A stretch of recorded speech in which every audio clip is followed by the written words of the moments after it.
기적이란 뭐냐, 미라클은 무엇인가 하면 바로 우리 앞에 등장한 실제, 우리 앞에 등장한 공백, 우리가 사유해도 사유할 수 없는 사건들, 우리의 삶을 찾아오는 사건들이 항상 존재하잖아요. 증상들이 항상 존재하잖아요. 예를 들면 정신분석의 과정을 예를 들어볼까요? 정신분석에서 왜 내담자가 분석가를 찾아오나요?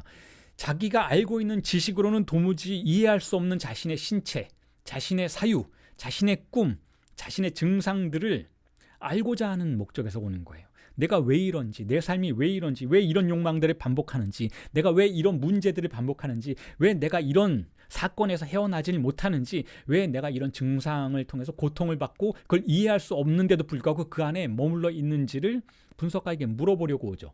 그럼 분석가가 자신이 가지고 있는 지식을 통해서 해석해주면 그건 바로 이전에 존재하는 지식이기 때문에 그 증상을 해석할 수가 없어요. 증상은 다시 달아나게 되는 것이죠. 그럴 때 어떻게 하는가 하면 분석가는 내담자와 함께 새로운 언어를, S1을 함께 발명할 것을 제안하고 그 작업을 해나가는 과정인 거예요.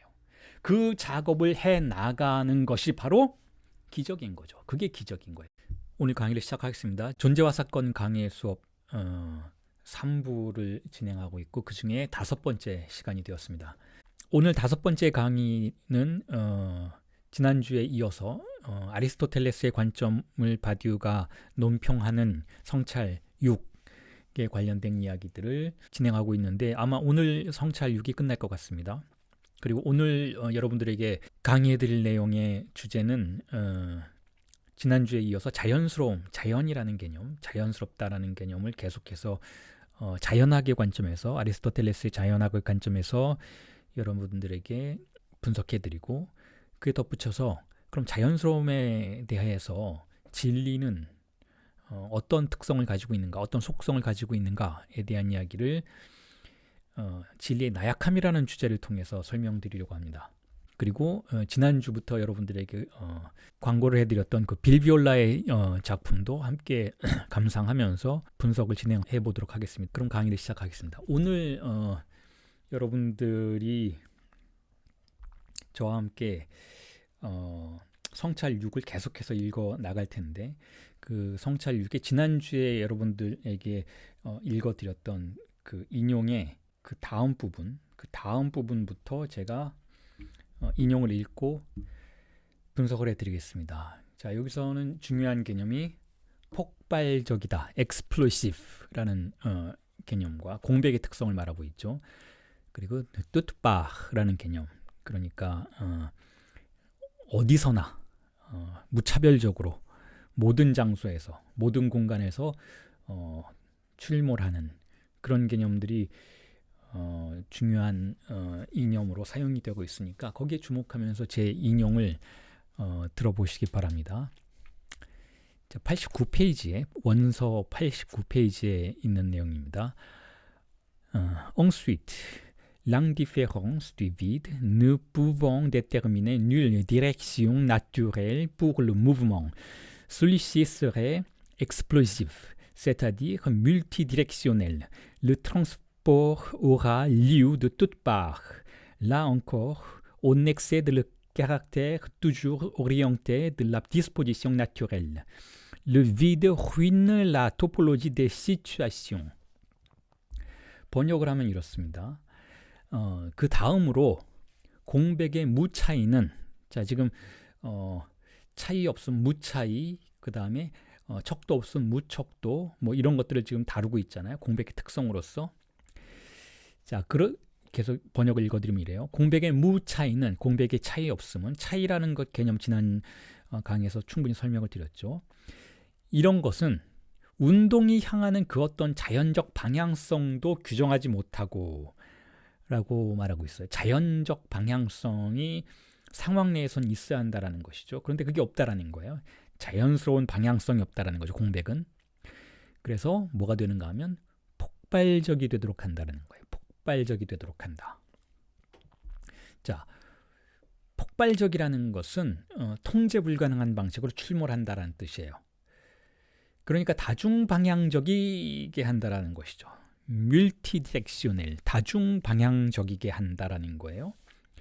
그러니까 방향이 한 방향으로 나지 않고 통제할 수 없는 방식, 예측 불가능한 방식으로 다중방향으로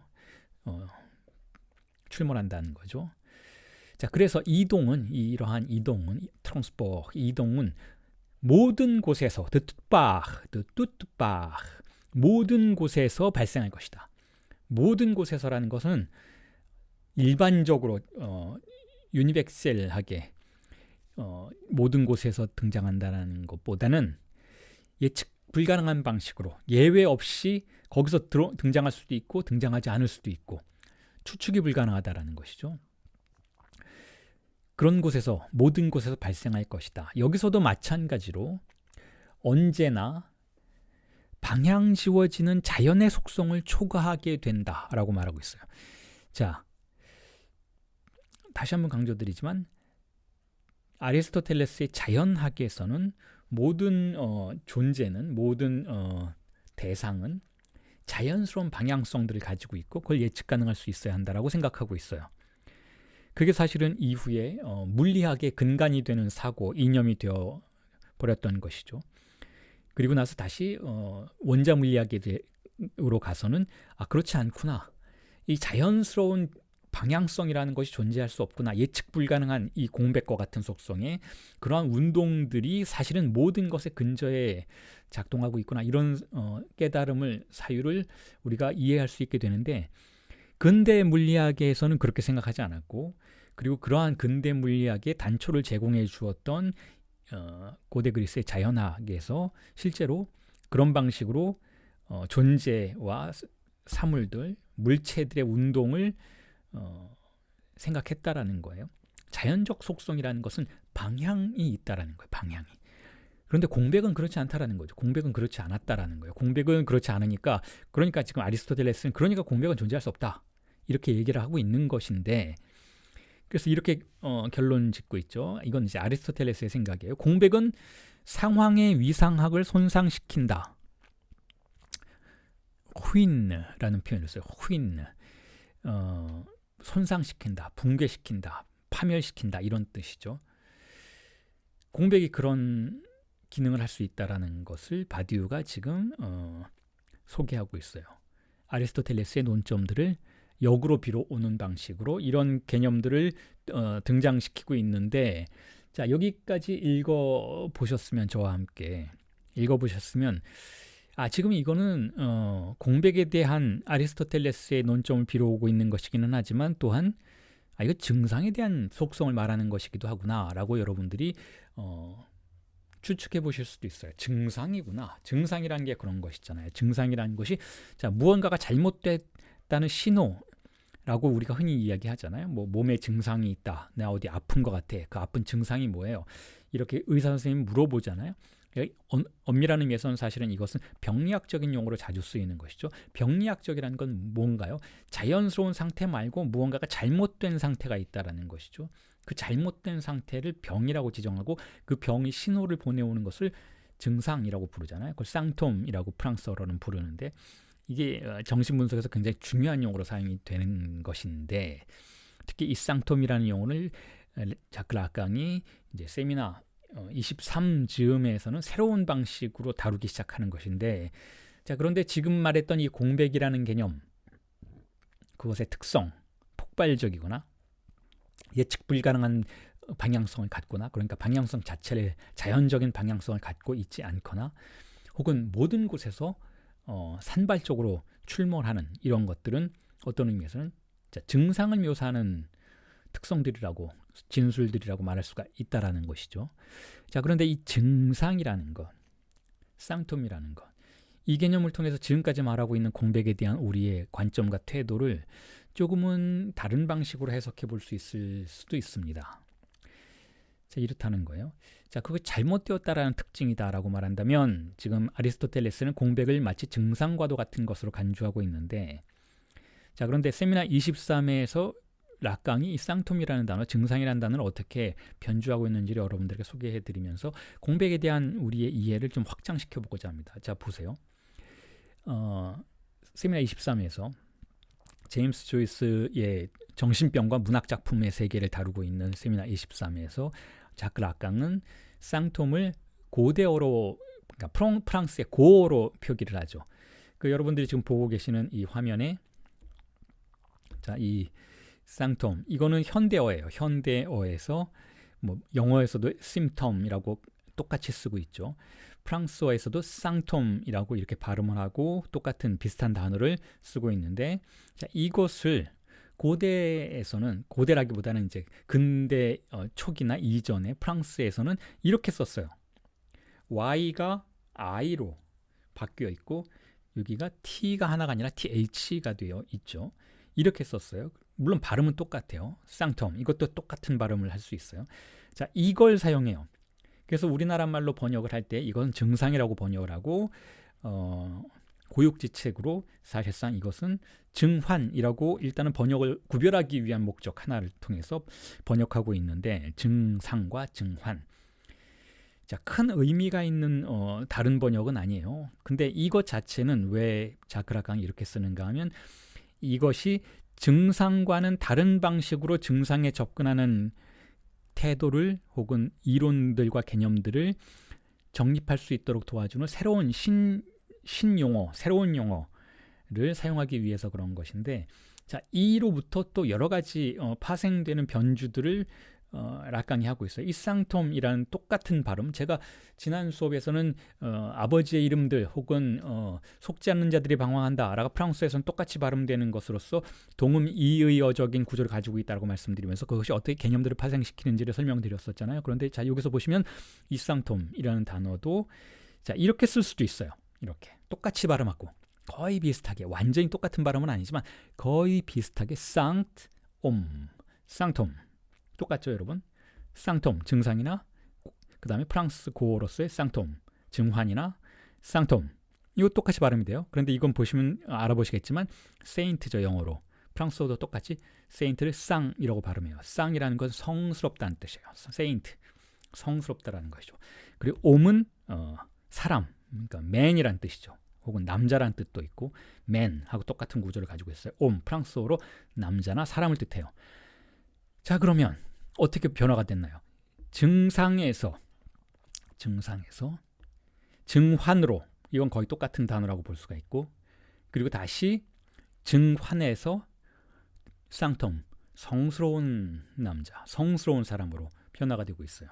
자, 이게 무슨 의미를 가지고 있길래 자크라강은 이렇게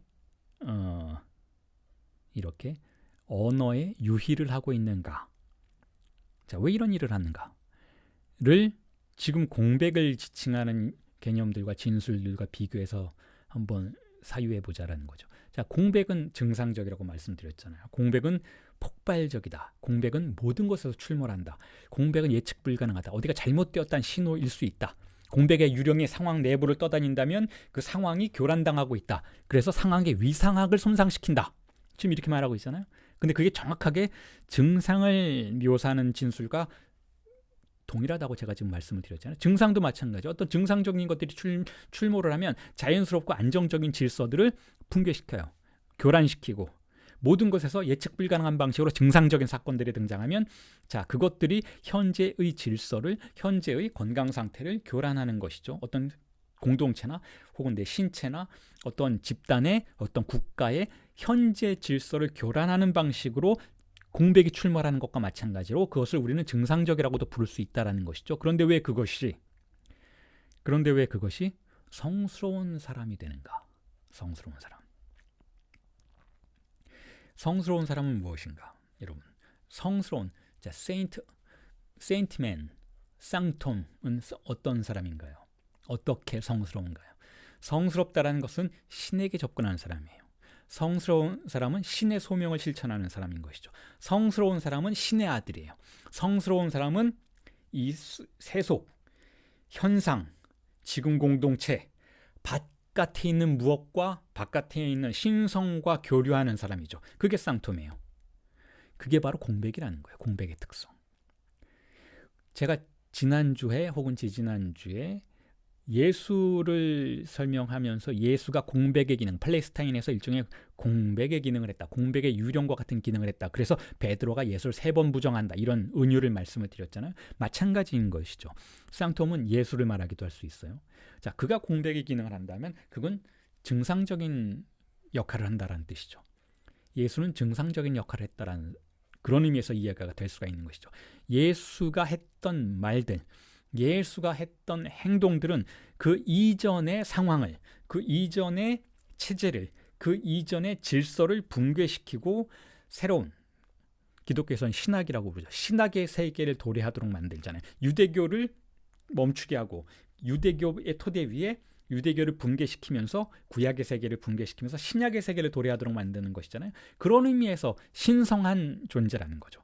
그런 의미에서 공백은 신성하다라는 거예요. 그래서 신성함과 결국 증상과 결국 공백은 같은 위상에서 놓고 볼 수 있는 개념들이라고 할 수 있다라는 거예요.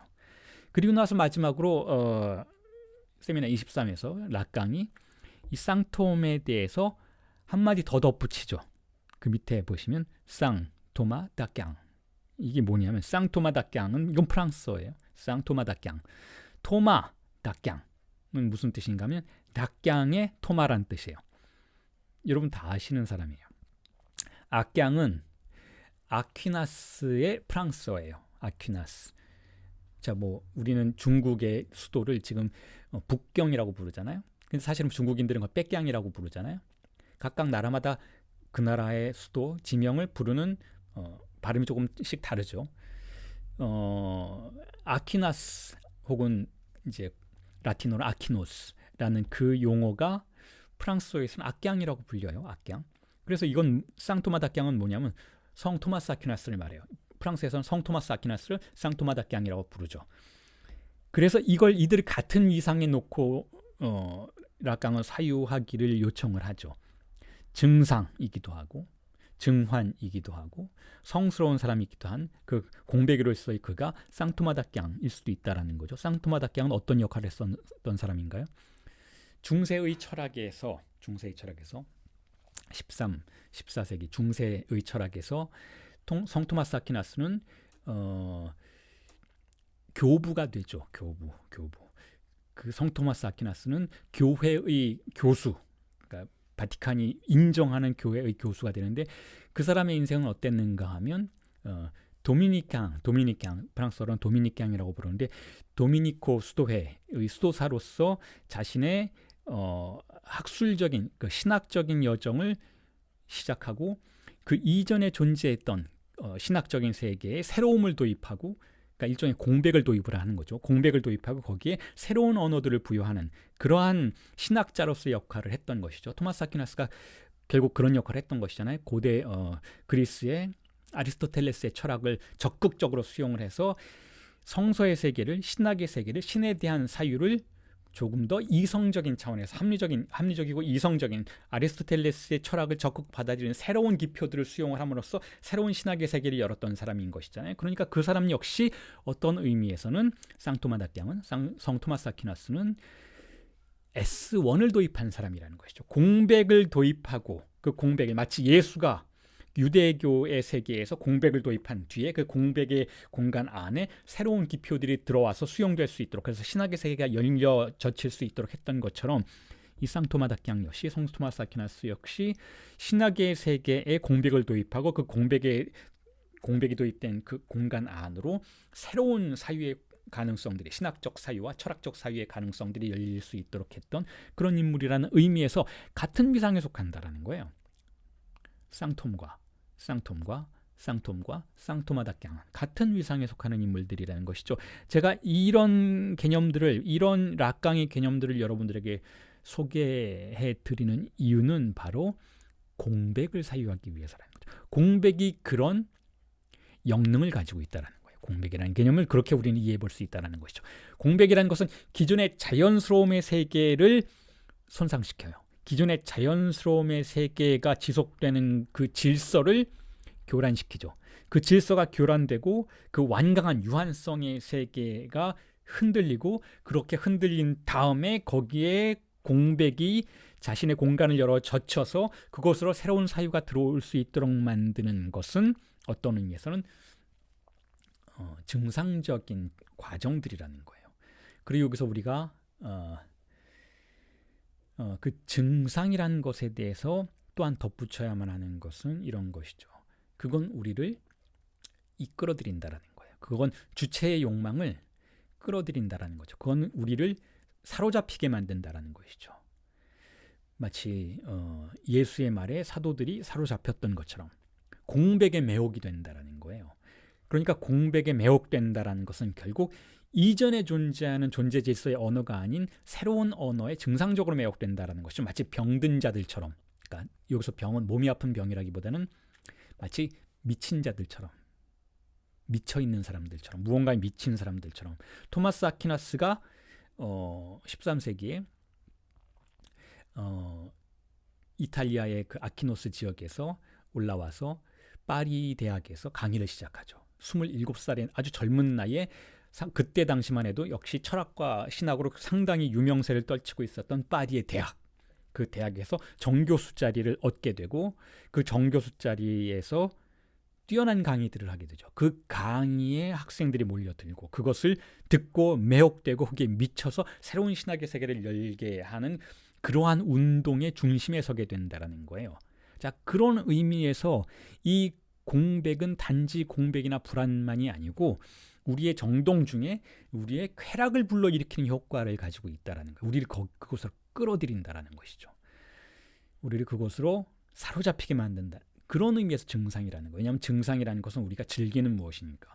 우리가 현실적으로는 고통을 겪을 수도 있고 의식적으로는 그것이 무엇인지 알 수 없을지도 몰라도 우리의 무의식을 사로잡히게 만드는 것, 우리가 그걸 탐닉하도록 만드는 걸 정신분석에서는 증상이라고 부른다는 거예요. 그렇기 때문에 더더욱 그로부터 우리가 벗어나기가 쉽지가 않다라는 것이죠. 그런데 어떤 그 많은 증상들 중에서 어떤 증상은 우리를 과거로부터 단절시키고 새로움으로 연결하는 역량, 진리에 대한 충실성으로 나아갈 수 있도록 만들어주는 기능을 할 수 있다는 거예요. 자, 토마스 아퀴나스 얘기가 나왔으니까 거기에 몇 마디만 더 덧붙이면 이렇습니다. 그런 의미에서 제가 조금 전에 말씀드렸던 것처럼 자, 쌍톰, 증상으로서의 공백의 공간 안에서 쌍토마다 깡은 토마스 아퀴나스는 어떤 역할을 했는가 하면 바로 S1의 자리에서 S2로, 다시 말해서 공백을 명명하는 공백의 이름으로부터 새로운 지식들이 전개되는 S2의 세계로 사유를 개방하는 존재라고 말할 수가 있다는 거죠. 이게 정확하게 진리의 절차의 구조라는 거예요. 아직 우리가 그 진리의 절차에 대해서 공부하고 있지는 않지만 지금은 공백에 대해서 주목을 하고 있지만, 자, 그런 의미에서 어쨌든 미리 예견한다면 토마스 아퀴나스의 역할은 S2에서 S2로 욕망을 개방하는 역할을 했었다라고 볼 수가 있고, 자, 그런데 이 토마스 아퀴나스의 인생 자체가 조금 흥미로운 존재이니까 거기에 대한 몇 가지 논평을 덧붙이면 이래요. 토마스 아퀴나스가 평생을 그 사람이 이제 27살에 그 파리 대학의 교수가 되고 그 이후로 뭐 여러 가지 일들을 겪게 되지만 평생을 그렇게 집필하고 굉장히 많은 신학의 서적과 철학의 서적들을 집필하는 삶을 살다가 죽기 한 7, 8년 전부터 갑자기 절필을 선언한다고 해요. 더 이상 쓰지 않게 된다는 거죠. 그래서 사람들이 그에게 왜 글을 쓰지 않는가, 왜 더 이상 집필 활동을 하지 않는가라고 안타까움에 물었을 때 이렇게 말했다 그래요. 내가 본 것에 비하면 내가 쓴 것들은 모두 지푸라기에 지나지 않는다라고 말했다고 하는데, 자, 이걸 이렇게 해석해 볼 수 있죠. 내가 본 것, 이 사람은 어떤 뭐 종교적인 기적, 뭐 하나님의 출현, 신성의 출현, 뭐 이런 거를 경험했을지는 모르겠지만 어쨌든 자, 우리 지금 바디오적인 관점에서 해석한다면 내가 본 것이라고 말하는 건 바로 주입상스예요. 실제인 것이죠. 실제를 경험하고 그 실제를, 즉 공백의 출현을 경험하는 것이죠. 그것을 새로운 언어로 해석해내려고 했던 시도들, 그게 내가 쓴 것들인 것이죠. 자, 그 과정 속에 있었는데 이 사람은 결국 평생을 그 집필 활동을 하면서 자기 자신의 언어가 소진되고 더 이상 새롭지 않다라는 것을 느끼게 되었던 것이죠. 그런 의미에서 이런 말을 할 수 있었다라는 거예요. 더 이상 내가 본 것을 내가 가지고 있는 언어로 상징화할 수 없다. 나의 소명은 여기서 다 했던 것 같다. 이렇게 자신의 소회를 밝힌 것으로 이해해 볼 수 있다라는 거죠. 그리고 토마스 아퀴나스가 죽고 나서 굉장히 논란이 많았어요. 왜냐하면 그 당시만 해도 이 사람이 아리스토텔레스의 철학을 수용하고 신학과 신의 신성을 사유하는 방식 자체가 굉장히 새로웠던 것이기 때문에 다른 신학자들에게는, 다른 교부 철학자들에게는 이 토마스 아퀴나스의 사상이 너무나 급진적이고 생소하다고 느낄 수도 있고 심지어는 이단이라고 생각했던 사람들도 있었던 거죠. 항상 그런 새로움의 사유는 이단이라는 비판을 받게 되는 것이죠. 심지어는 예수도 이단이라고 비판을 받았으니까 유대교인들에게. 자, 그런 과정에서 많은 사람들이 토마스 아퀴나스가 죽고 나서 이 사람을 이단으로 정죄하고 단죄하려는 그런 흐름들이 있어 왔는데, 그럼에도 불구하고 한 40여 년 뒤에, 토마스 아퀴나스 사후 40여 년 뒤에 바티칸에서 교황이 이 토마스 아퀴나스를 이제 성자로 추대하려는 그런 작업을 시작을 했어요. 그때 많은 사람들이 이렇게 비판을 했던 것이죠. 토마스 아퀴나스가 기적을 행한 적은 없지 않는가? 그가 성자가 되려면, 쌍톰이 되려면, 쌍토마다께 아니라 쌍톰이 되려면, 세인트맨이 되려면 그는 기적을 행했어야 하지 않는가? 라고 했을 때 교황청에서 한 대답이 이거라는 거예요. 그가 문제를 해결할 때마다 그만큼의 기적들을 행한 것이다 라고 말했다고 해요. 자, 이게 바로 우리가 생각하는 기적인 거예요. 우리가 생각하는 기적, 제가 생각하는 기적. 기적이란 것은 무엇인가? 미라클이라고 하는 것은 무엇인가 하면 바로 우리 앞에 등장하는 실제, 그게 우리에게 문제를 제기하죠. 우리 앞에 등장하는 증상, 우리 앞에 등장하는 사건들, 우리에게 문제를 제기해요. 우리가 어떤 지식을 통해서도 이해할 수 없는 그러한 경험들을 우리는 하게 되죠. 그걸 우리는 문제라고 불러요. 그게 예를 들어서 우리 앞에 등장한 새로운 사랑의 사건이건, 정치적인 사건이건, 혹은 예술적인 문제이건, 우리 앞에 어떤 문제가 등장을 하죠. 그때 토마스 아퀴나스가 어떻게 했는가? 문제를 해결했다는 건 무슨 뜻인가? 이미 존재한 언어를 통해서는 그걸 해결할 수 없어요. 왜냐하면 그것은 이미 존재한 언어의 세계를 붕괴시키고 손상시키면서 등장하는 공백의 사건이니까. 그럼 그 공백의 사건을, 실제를 해결하려면 새로운 언어를 발명해야만 하는 그 강제 앞에 자신을 노출시킬 수밖에 없게 된다는 것이죠. 자, 그렇게 해서 토마스 아퀴나스는 새로운 언어의 발명을 통해서 아리스토텔레스를 끌어들이고 그 아리스토텔레스의 언어를 새롭게 해석해내는 과정 속에서 신성을, 실제를 해결하고 상징화했다라는 것이죠. 자, 그럴 때마다 기적이 일어났다라는 거. 그게 기적이라는 거예요. 자, 그게 바로 유물론자로서의 저의 기적에 관련된 생각이라는 거죠. 우리가 유물론의 영역에 머물러 있다면 이것보다 기적일 수 있는 것은 없다라는 거예요. 기적이란 뭐냐? 미라클은 무엇인가 하면 바로 우리 앞에 등장한 실제, 우리 앞에 등장한 공백, 우리가 사유해도 사유할 수 없는 사건들, 우리의 삶을 찾아오는 사건들이 항상 존재하잖아요. 증상들이 항상 존재하잖아요. 예를 들면 정신분석의 과정을 예를 들어볼까요? 정신분석에서 왜 내담자가 분석가를 찾아오나요? 자기가 알고 있는 지식으로는 도무지 이해할 수 없는 자신의 신체, 자신의 사유, 자신의 꿈, 자신의 증상들을 알고자 하는 목적에서 오는 거예요. 내가 왜 이런지, 내 삶이 왜 이런지, 왜 이런 욕망들을 반복하는지, 내가 왜 이런 문제들을 반복하는지, 왜 내가 이런 사건에서 헤어나질 못하는지, 왜 내가 이런 증상을 통해서 고통을 받고 그걸 이해할 수 없는데도 불구하고 그 안에 머물러 있는지를 분석가에게 물어보려고 오죠. 그럼 분석가가 자신이 가지고 있는 지식을 통해서 해석해주면 그건 바로 이전에 존재하는 지식이기 때문에 그 증상을 해석할 수가 없어요. 증상은 다시 달아나게 되는 것이죠. 그럴 때 어떻게 하는가 하면 분석가는 내담자와 함께 새로운 언어를, S1을 함께 발명할 것을 제안하고 그 작업을 해나가는 과정인 거예요. 그 작업을 해나가는 것이 바로 기적인 거죠. 그게 기적인 거예요. 그게 전이라는 사랑 속에서 등장하는 기적의 사건이라는 것이죠. 새로운 언어의 발명. 그걸 토마스 아퀴나스가 했기 때문에 바티칸은 그에게 성자의 칭호를, 쌍톰의 칭호를 부여해 줄 수 있었다라는 거죠. 쌍톰, 성스러운 사람 혹은 증상, 당신은 증상이다라고 인정해 줬다라는 거예요. 자, 그리고 다음 인용을 한번 읽어보도록 하겠습니다. Il est exact, et la politique, en particulier, l'avers, le vide, dès que nommé en situation excède la situation selon sa propre infinité. Exact aussi que son avènement événementiel procède explosivement ou de toutes parts dans une situation. Exact enfin que le vide poursuit son propre déploiement dès que délié de l'errance ou l'état le contraint. Il faut donc certainement conclure avec Aristote que le vide n'est pas, si l'on entend par être, l'ordre limite de la présentation et en particulier le naturel de cet ordre.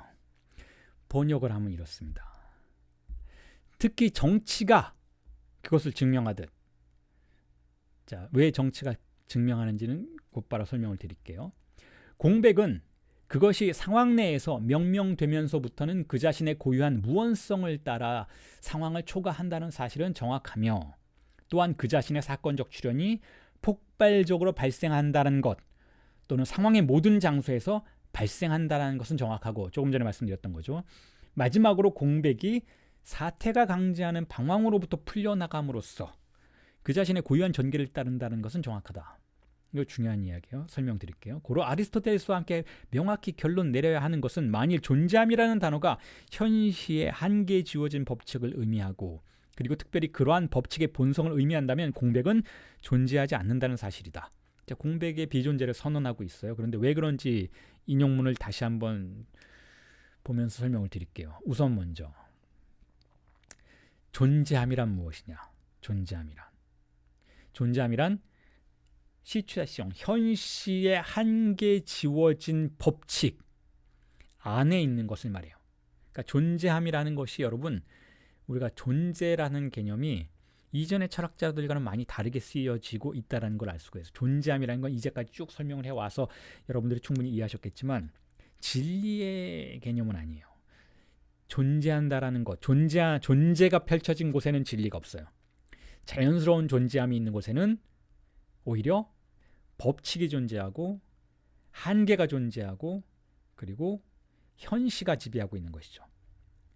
자, 그러한 법칙, 존재의 법칙의 본성을 우리가 이해한다면 공백은 거기 없다라는 거예요. 왜냐하면 공백은 지금 우리는 다른 방식으로 설명해 왔잖아요. 공백이라는 것은 오히려 그러한 법칙을 교란시키는 것이고 증상적인 것이고, 그러한 유한성을 무한성으로 개방하는 것이죠. 성스러운 사람은 무한한 사람인 거예요. 성스러운 세계는 무한성의 세계인 것이죠. 존재는 유한성의 세계인 것이니까 존재와 공백은 동일선상에 존재하지 않아요. 동일선상에 놓고 우리가 사유할 수가 없어요. 그러니까 존재의 본성을 우리가 고려한다면 공백은 존재하지 않는다라고 말할 수밖에 없다라는 것이죠. 자, 그런데 여기 중요한 말이 있어요. 자, 그런데 그 위에 뭐 공백이 상황을 초과하고 뭐 폭발적이고 모든 장소에서 발생한다, 이런 건 조금 전에 말씀드렸던 인용에 이미 있었던 거고, 그런데 공백이, 자, 여기 한번 읽어보세요. 마지막으로 공백이 사태가 강제하는, 이 사태라는 건 에타라고 표현하는데, 에타는 여기선 소문자로 쓰여져 있었어요. 그러니까 그냥 사태라고 제가 번역을 했지만, 이게 만약에 에타의 에가 대문자로 쓰여 있으면 국가 체제라는 뜻이기도 하는데, 그것이 강제하는 방황으로부터 풀려나감으로써 그 자신의 고유한 전개를 따른다는 것은 정확하다라고 말하고 있는데, 자, 이게 미묘한 표현이에요. 보면, 자, 공백이 우리는 그냥 방황한다라고 생각했지만 그냥 방황하는 게 아니라 국가 체제나 사태가 강제하는 입장에서 보면 그건 방황하고 있다라고 볼 수가 있다라는 거예요. 그러니까 권력의 입장에서 보면 공백이 출현해서 공백이 운동하는 걸 보면 저건 방황이야 라고 우리가 파악하게 되는데, 여기서 이렇게 말하고 있죠. 그러한 사태가 강제하는, 권력이 강제하는 방황으로부터 풀려나감으로써, 거기서부터 풀려나갈 수 있다라는, 그 방황한다라는 인식으로부터 빠져나간다라는 것이죠. 오히려 방황으로부터 이탈한다라는 거예요. 그러면 무엇인가 하면 그 자신의 고유한 전개를 따른다라고 표현하고 있어요. 그 자신의 고유한 전개를 따른다. 그 자신의 고유한 전개가 있다라는 거예요. 공백도 나름의 운동성이 있다라는 것이죠. 그런데 이 상황이나 국가 체제나 권력의 입장에서 보면은 그것은 자신의 고유한 전개를, 어떤 자신만의 길을 가는 것처럼 보이지 않고 오히려 그냥 여기저기서 발생하는 폭발적이고 혹은 뭐 아무 데서나 등장하는 출몰하는 일관성이 없는 그러한 운동처럼 보여요. 공백이 움직이는 특성이 그렇게 보인다라는, 국가의 차원에서 보면, 권력의 차원에서 보면, 혹은 기존의 고정관념을 가지고 있는 사람들의 차원에서 보면 그렇다라는 것이죠. 자, 그런데 그걸 그런 차원에서 보지 말고 공백 자체의 입장에서 본다면, 그 고유명의 개별성 속에서 본다면 그건 나름의 논리를 가지고 고유한 전개와 궤적을 그리고 있다라고 볼 수가 있다라는 거예요. 이게 무슨 뜻인가요? 굉장히 상대적인 표현이에요, 여러분. 공백이 출현했을 때 우선 먼저 그게 왜 출현했는지, 그게 어떠한 방식으로 출현할 수 있는지에 대해서 다시 한번 회고해 보시기 바랍니다. 제가 지금까지 강의 드렸던 대로 공백은 그것이 공백일 수 있기 위해서는 이름을 가져야 돼요. 이름을. 그래서 공집합이 그 공백이라는 표지를 갖게 됨으로써 우리는 공백을 사유할 수 있게 된 것이잖아요. 그렇지 않다면 우리는 그 이름이 거기에 명명되지 않았다면, 다시 말해서 그 기표가 거기에 S1이 거기에 표지되지 않았다면 우리는 거기에 공백이 있는지 없는지 알 수도 없어요. 무언가가 거기에서 방황하고 있는지 없는지도 알 수가 없다란 말이죠. 공백이 있다라고 우리가 사유할 수 있기 위해서는 어쨌든 명명이 필요해요. 표지가 필요해요. 자, 그 표지가 기표인 것이고, 그 표지가 움직이는 것을 보고 있으면 권력과 상황의 위치에서는 마구 방황하는 것처럼 보이지만, 그 공백의 입장에서 본다면, 그 공백이 앞으로 전개시켜 나아갈 것을 미리 예견하는 방식으로 본다면, 이거 자신만의 궤적과 전개가 있구나 라는 것을 알게 된다는 것이죠. 자, 이걸 그냥 위에 정치라는 개념이 등장했으니까 정치의 차원에서 한번 살펴봅시다. 정치의 차원에서. 바디우는 상당히 뛰어난 정치 철학자이기도 하죠. 사실상 바디우는 굉장히 정치적인 인물이고, 프랑스의 대부분의 철학자들은 상당히 정치적인 입장들을 밝혀왔어요. 우리가 뭐 잘 알고 있는 들레즈나 미셸 푸코나 알랑 바디우나 뭐 사르트르나 기라성 같은 프랑스의 20세기 철학자들은 사실은 뒷짐지고 이 현상세계 밖에서, 이 공동체 밖에서 사변을 작동시키는 그런 철학자들은 아니었어요. 항상 참여하는 철학자들이었고, 바디우의 회고를 또 우리가 뭐 유튜브의 영상이나 그의 강의나 뭐 그런 것들을, 혹은 책에서도 마찬가지고 그가 회고하는 것들을 돌이켜보면 바디우가 영향을 받았던 이론적으로 강하게 영향을 받았던 사람은 알투세르하고 그다음에 라깡이라고 할 수가 있죠. 알투세르는 그야말로 공산주의적인 사고를 뚜렷하게 가지고 있고 상당히 적극적으로 사회 변혁을 위해서 활동했던 인물이기도 하지만, 물론 라깡은 그렇지는 않았어요. 라깡은 오히려 그 뒤로 더 물러나 있었죠. 미스테리한 인물이긴 했었죠. 자, 그런데 대부분의 그런 알투세르라든지 바디우가 영향을 받았다라고 하는 그런 철학자들은 사회 참여적인 인물들이었죠. 그 중에 대표적인 사람이 사르트르였어요. 사르트르. 바디우가 사르트르의 철학을 수용하고 영향을 받았다라고 하지는 않지만, 그럼에도 불구하고 사르트르의 철학자로서의 삶의 방식에 상당 부분 영향을 받았다라고 회고하고 있죠. 자, 그런 방식으로 특히 프랑스의 철학자들은 이 정치 참여를 중요하게 생각했는데, 실질적으로 자신 헌신하고 투쟁하고 그런 것들을 중요하게 생각했고, 바디우 역시 마찬가지죠. 공산당에 가입하고 공산주의자로서 활동을 하고, 실제로 공장에 가서 노동 활동도 하고 노동쟁의 운동도 함께 참여하고 상당히 적극적인 활동을 했던 인물인데, 그 사람이 이렇게 얘기하고 있는 거예요. 정치가 그걸 증명하듯이. 자, 정치적인 차원에서 공백이 어떻게 등장하는지 한번 봅시다. 자, 보세요. 우리나라의 예를 한번 들어봅시다. 우리나라가 7, 80년대 군사 독재를 경험하면서 많은 정치적인 투쟁들이 있었죠. 근데 그 정치적인 투쟁들을 우리가 지금에 와서야 그런 정치적인 투쟁들이 좌우 충돌하면서 어쨌든 우리 사회의 변혁을 이끌어냈고 결국은 민주화를 이루어내서 군사 독재라는 그 암울한 시기로부터 우리 공동체를 구해냈구나 라고 생각할 수 있게 되었어요. 물론 지금도 그렇게 생각하지 않는 분들이 계시죠. 굉장히 보수적인 사고를 갖고 계신 분들이 계시죠. 군사 독재도 사실 뭐 경제 발전 시켜줬으니까 좋은 거고, 또 그때는 그럴 수밖에 없었고, 또 빨갱이들이 있었으니까 빨갱이들한테 우리 대한민국을 지키기 위해서는, 자유 대한민국이라는 표현을 쓰잖아요. 자유 대한민국을 지키기 위해서는 군사 독재도 필연적이었다, 어쩔 수 없었다, 뭐 이렇게 생각하시는 분들도 계시지만 생각보다 많이 계시죠. 자, 그렇지만 어쨌든 지금 현 상황에서, 지금 현 체제 안에서 우리의 헌법이, 그리고 우리의 법 제도가 그 당시의 민주화 운동을 어떻게 판단하고 규정하는지를 지금 사회 공동체의 권력이, 현재 우리 공동체 국가 권력이 그 당시에 그와 같은 정치적인 투쟁들을 어떻게 판단하는지를 고려해 본다면 명백해요. 더 이상 돌아갈 수가 없어요. 광주 민주화 항쟁이었고 그거는 폭동이 아니었다라는 거예요. 광주 민주화 항쟁이었고 당시에 국가 권력으로부터 군사 독재 국가 권력으로부터 핍박받고 억압받았던 사람들의 복권이 이루어지고 있고 그 법적인 제도 안에서 다 이루어지고 있는 것이니까 현재 우리의 공동체는 그것을 우리 자신의 정체성으로 완벽하게 받아들였다라고 볼 수가 있어요. 그것에 반대하는 일부 보수적인 사고가 존재하는 건 사실이지만 법적인 권력은 그걸 수용했다라는 것이죠. 하지만 그때는 어땠나요? 7, 80년대의 그 학생운동, 7, 80년대의 어쨌든 노동운동은 그야말로 공백이 처음에 출현했을 때와 똑같은 방식으로 수용됐어요.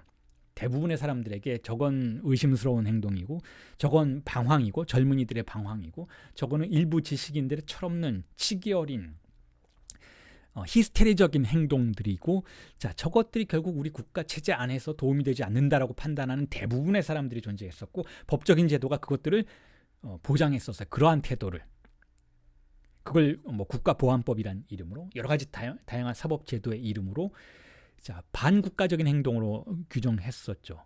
공백이었던 거예요. 공백 그야말로. 그것들이 처음에 출현했을 때에는 그것들은 일종의 폭발적인 속성을 지니고 있어서 굉장히 위험한 것처럼 보이고 결국은 이곳저곳에서 예측할 수 없는 방식으로 출현해서 서로 좌우충돌하는 방식으로 사회를 교란시키고 훼손시키고 손상시키는 것처럼 관찰이 되지만 결국은 그것이 어떤 자신의 궤적을 그려나갔는지 물론 그들 자신들도 자신이 어떤 궤적을 그려나갔는지를 정확하게 파악할 수는 없어요. 왜냐하면 그건 무의식적인 운동이니까. 하지만 그러한 궤적들이 어떻게 자신들의 삶을 자신들의 정치적인 행보를 이어나가는지를 사후적으로 고찰해 본다면 결국 그것은 자신의 고유한 전개를 따르고 있었다라는 걸 우리는 이제 와서 이해할 수 있게 된다라는 거예요. 자신의 고유한 전개를 따른다라는 것. 자, 그건 정확하다라는 것이죠. 그런 의미에서 공백은 자, 사후적인 입장에서 일이 다 끝나고 난 입장에서 진리의 관점에서 진리의 사건이 결국은 현재의 새로운 보편성을 구성해내었다라는 관점에서 관찰해 본다면 고유한 전개를 가지고 있다라는 거예요. 그냥 방황하는 것만은 아니라는 것이죠. 방황이란 권력의 입장에서 파악할 때만 그렇게 보이는 현상 혹은 왜곡 혹은 오해일 뿐이라는 거예요. 자, 그래서 여기까지 이야기했던 내용들을 일단 자, 랑디페공스라는 개념, 차이가 없음에 대한 개념, 공백의 하나의 속성으로서의 차이 없음에 대한 개념을 설명해 드렸던 이제까지의 관점들에 근거해서 설명을 드린다면 자, 이런 공백의 속성은 정치적인 사태, 조금 전에 제가 말씀드렸던 이 정치적인 사태에서 우리가 흔하게 관찰할 수 있는 진리 사건의 모습이라는 거예요. 새로움이 등장했을 때에는 그것을 방황으로 간주하고 방황으로 치부할 수밖에 없다는 거죠. 현재의 권력이 우리 모두를 지배하고 있고 우리의 무의식까지 장악하고 있기 때문에 새로운 사건이 등장했을 때 우리는 결코 그걸 알아볼 수가 없다는 거예요. 보세요. 예수가 등장했을 때 몇 명이 예수를 알아봤는지 12명이 알아봤죠. 그리고 그 12명조차도 부정하기 시작했어요. 배반하기 시작하고 팔아넘기기 시작하죠. 자, 그러니까 공백이 출현하고 그것이 어떤 종류의 진리의 사건의 기반을 만들어 나가는 과정에서 우리 모두는 고정관념에 의존해서 살아가고 있는 우리 모두는 그것을 방황으로 폭발적인 위험으로만 간주할 수밖에 없다라는 거예요. 혁명 정치의 사태가 초기에 등장할 때 그런 모습을 보인다라는 것이죠. 그런데 바디우는 거기에 세 가지를 덧붙이고 있잖아요. 지금 우리는 아직 거기까지는 안 갔지만 사랑도 그렇다라는 거예요. 사랑도. 바디우는 사랑이라는 개념을 사용을 하죠. 그게 왜 사용되었는지는 제가 설명을 이미 드렸죠. 바디우가 참고하고 있는 건 정신분석의 사랑이에요. 전이사랑. 전이사랑 안에서 결국 사랑은 상실을 통해서 우리가 경험하게 되는 것인데 그렇잖아요. 여러분 우리가 흔히 그런 얘기 하잖아요. 뭐 사이코패스나 정신 조현병자의 세계에서는 그들은 사랑의 감각에 민감하지 않다라고 이야기를 해요. 그 무슨 뜻인가 하면 그걸 정신분석의 관점에서 설명을 하자면 결국 신경증자들, 우리 사회 구성원의 대부분을 차지하고 있는 이 신경증자들은 어머니의 상실을 아주 뼈저리게 경험한 사람들이라는 것이죠. 그리고 어머니를 억압했던 사람들이라는 것이죠. 어머니의 상실을 자신의 가슴 깊이 간직하고 있다라는 거예요. 그리고 그 가슴 깊이 간직한 사랑을 다시금 그 상실감을 누군가가 건드리고 마치 채워줄 것처럼 등장했을 때 우리는 사랑의 감정을 느끼게 되는 것이죠. 그게 사랑이에요. 그게 사랑. 그러니까 전이 사랑도 결국은 분석가를 아버지처럼 어머니처럼 생각하는 건 역시 결국은 자신을 원래 사랑했던, 자신이 원래 마음을 주었던 부모님, 아주 어렸을 때 나의 어머니를 상실한 경험이 있어야만 다시 분석가를 만나서 그런 전이 사랑을 경험할 수 있게 된다는 것이죠. 그래서 정신분석에서 신경증자를 분석하는 것과 그리고 성도착자를 분석하는 것과 그리고 조현병자를 분석하는 것은 전혀 다른 루트를 통할 수밖에 없다는 것을 기본적인 전제로 달고 있는 것이죠. 자, 사랑도 사건이라는 거예요. 사랑도. 왜냐? 제가 조금 전에 말씀드렸잖아요. 이 공백에 대한 감각이라고, 상실에 대한 감각이라고. 상실에 대한 감각은 공백에 대한 감각이고, 그 공백에 대한 감각이 우리에게 다시 출현하면, 공백이 출현하면 그 사랑의 사건은 우리에게 진리의 사건으로 나아갈 수 있는 문을 개방해 주는 가능성을 가지고 있다라는 거예요. 정신분석의 사랑의 사건이 아니라 해도 우리가 일반적으로 경험하는 사랑의 사건도 마찬가지죠. 사랑을 처음 경험할 때 우리는 어떻게 시작하나요? 사랑을 처음 경험할 때 뭐 그 사람이 아름다워서, 그 사람이 잘생겨서, 그 사람이 돈이 많아서, 물론 사랑을 처음에 시작할 수도 있어요. 사실 모든 사랑의 시작이 대부분 그러한 비루한 시작을 경험하게 되는 것이죠. 내 취향에 맞아서 난 저런 사람이 좋아, 난 친절한 사람이 좋아, 난 다정한 사람이 좋아, 나는 뭐 차가운 사람이 좋아, 나는 뭐 부드러운 여자가 좋아, 뭐 아름다운 여자, 아름다운 남자, 뭐 여러 가지 사랑의 시작을 촉발시키는 것들이 있기는 하지만, 그런 비루한 촉발의 지점들이 있기는 하지만, 진짜 사랑을 시작하게 되는 그 문턱은 어디인가요? 바로 내 마음의 금선을 저 사람이 건드렸을 때예요. 나를 감동시켰을 때죠. 근데 우리는 어떻게 감동하나요? 저 사람이 나한테 엄청나게 비싼 선물을 주었을 때 감동하나요? 물론 그런 감동도 있을 수 있어요. 하지만 저 사람이 자신의 결여를 나에게 보여주었을 때, 자신의 나약함을 나에게 보여주었을 때, 저 사람이 내 앞에서 무너지는 모습을 보여주었을 때, 혹은 내가 저 사람 앞에서 무너졌을 때, 다시 말해서 나를 지키고 있었던 단단한 존재의 질서가 무너지고 공백이 출현하고 내가 상실한 존재인지, 내가 얼마나 상실감을 내 마음속 깊은 곳에 간직한 존재인지를 그가 알아주었을 때, 그녀가 알아주었을 때, 혹은 내가 그를 알아주었을 때, 내가 그녀를 알아주었을 때 사랑이 시작되죠. 공백이 출현한다는 거예요. 사랑에서도. 그때 시작된 사랑은 현재를 지배하고 있는 강박증적인 질서를 교란시키죠. 갑자기 사람이 변해서 안 하던 짓을 하게 되고 당황하게 되고 방황하는 것처럼 보이기도 하죠. 부모님의 입장에서 갑자기 사랑을 시작한 자기의 자녀가 하는 행동들은 그럴 수 있다라는 거예요. 저 사람이 제가 왜 저러지? 쟤 왜 공부를 안 하고 저렇게 여자에 미쳐서, 남자에 미쳐서, 뭐 어떤 방식으로 사랑에 연인에 미쳐서 저러지?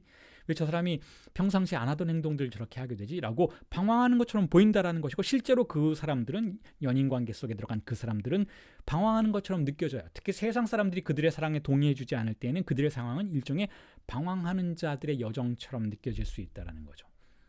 자, 그러한 방황을 결국 어떻게 새로운 사랑의 사건으로 연결시키는지는 그들의 행보가 다 끝나고 나서야 판단될 수 있다는 거예요. 그들의 행보가 다 끝나고 사랑이 다 완성이 되어서 안정적인 단계로 들어가고 그들이 다시 헤어졌던가, 아니면 결혼했던가, 아니면 어떤 관계로든 새로운 관계를 설정했던가, 아니면 다시는 보지 않는 관계가 됐던가, 어쨌든 사랑의 사건들이 끝나고 나서 회고할 때, 그래, 그때 나는 진실한 사람이었어. 그리고 그때 나는 이전에 내가 보여주지 않았던, 이전에 나의 한계가 할 수 없었던 일들을 했었어 라고 말할 수 있게 되는 진리의 확인의 단계가 존재할 수 있다는 거죠.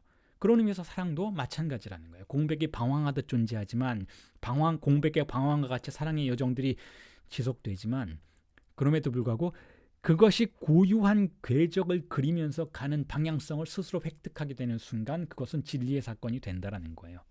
그리고 마찬가지로, 혹은 가장 쉽게 우리가 이해할 수 있는 건 바로 예술의 창조성인 것이죠.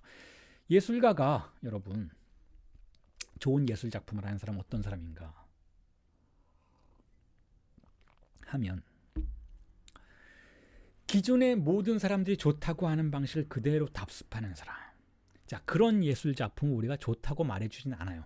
물론 그런 예술 작품도 우리를 위로하고 우리의 미적 감각을 만족시켜주고 우리의 흥미와 예술적인 흥미와 우리의 예술적인 쾌락을 충족시켜 줄 수 있어요. 그리고 많은 예술 작품들이 그렇게 하고 있죠. 하지만 우리가 위대한 예술가라고 부르는 사람들은 진정으로 위대한 예술가라고 부르는 사람들은 일단은 거부하는 사람이었다라는 거예요. 나는 남들이 아름답다고 부르는 저런 거 더 이상 아름답게 생각하지 않아. 오히려 저건 아름다운 게 아니야. 저건 오히려 역겨워라고 생각했던 사람들이에요. 화가들도 마찬가지고 영화 감독들도 마찬가지고 소설가들도 마찬가지고 시인들도 마찬가지고 음악을 하는 사람들도 마찬가지고 이미 존재하는 방식의 예술 작품의 패턴이 더 이상 나에게는 맞지 않다고 생각하고 새로움을 갈구했던 사람들인 것이죠. 그런데 그런 사람들이 처음에 예술가로서 등장했을 때에는 어떻게 보이나요? 방황하는 것처럼 보이는 거예요. 사람들이 이렇게 얘기하죠. 저런 거 많이 봤어. 그 젊은 예술가들이 다 저런 짓을 하는데 저거 그렇게 뭐 감동적이지도 않고 나는 저런 거 좋아하지 않아. 이렇게 얘기할 수 있는 거예요. 방황처럼 보이게 된다는 것이죠. 하지만 그가 자신의 궤적을 포기하지 않고 끝끝내 자신의 예술 작품이 가지고 있는 가치를 주장하게 되었을 때, 그래서 세상 사람들이 그것을 받아들이게 되었을 때에는 자, 그건 우리는 이렇게 생각하도록 만든다는 거죠. 새로운 예술이 출현했구나 라고. 새로운 예술이 출현했구나. 그 대표적인 인물들, 반 고흐가 있죠. 대표적인 음악가 마일스 데이비스가 있죠. 새로운 재즈가 출현하는 거예요. 새로운 음악이 출현하는 것이죠. 새로운 것이. 제임스 조이스, 새로운 문학이 출현하는 거예요. 홍상수, 새로운 영화 문법이 출현하는 것이죠. 그걸 고집하는 것이죠. 그 사람들은. 근데 처음에는 그 사람들의 예술 작품들은 그렇게 감동적으로 보이지 않는다라는 거예요. 그냥 설왕설래하는 방황처럼 보인다라는 것, 젊은이들의 치기 어린 행동처럼 보일 수도 있다라는 것이죠. 자, 그래서 이렇게 우리가 공백과 그러한 차이 없음의 속성, 무차이의 속성들을 비교하면서 공백이 어떻게 증상적인 역할을 하고 또한 그것이 어떻게 자신의 고유한 궤적을 그려나가는 가능성을 가질 수 있는지를 사유하는 것은, 자, 이런 것들은 잠시 지금 멈추어서 여러분들에게 우리가 왜 이런 공부를 하는지를 다시 한번 짚어드리고 다시 말해서 우리가 왜 철학을 하는지를 짚어드리고 그 다음 진도로 나아간다면, 자, 이렇습니다. 우리가 왜 철학을 하는가? 우리는 지금 생각의 훈련을 하고 있는 거예요. 생각의 훈련. 물론 우리가 생각의 훈련을 하지 않아도 우리는 공백 만날 수 있어요. 증상적인 사건과 만날 수 있어요.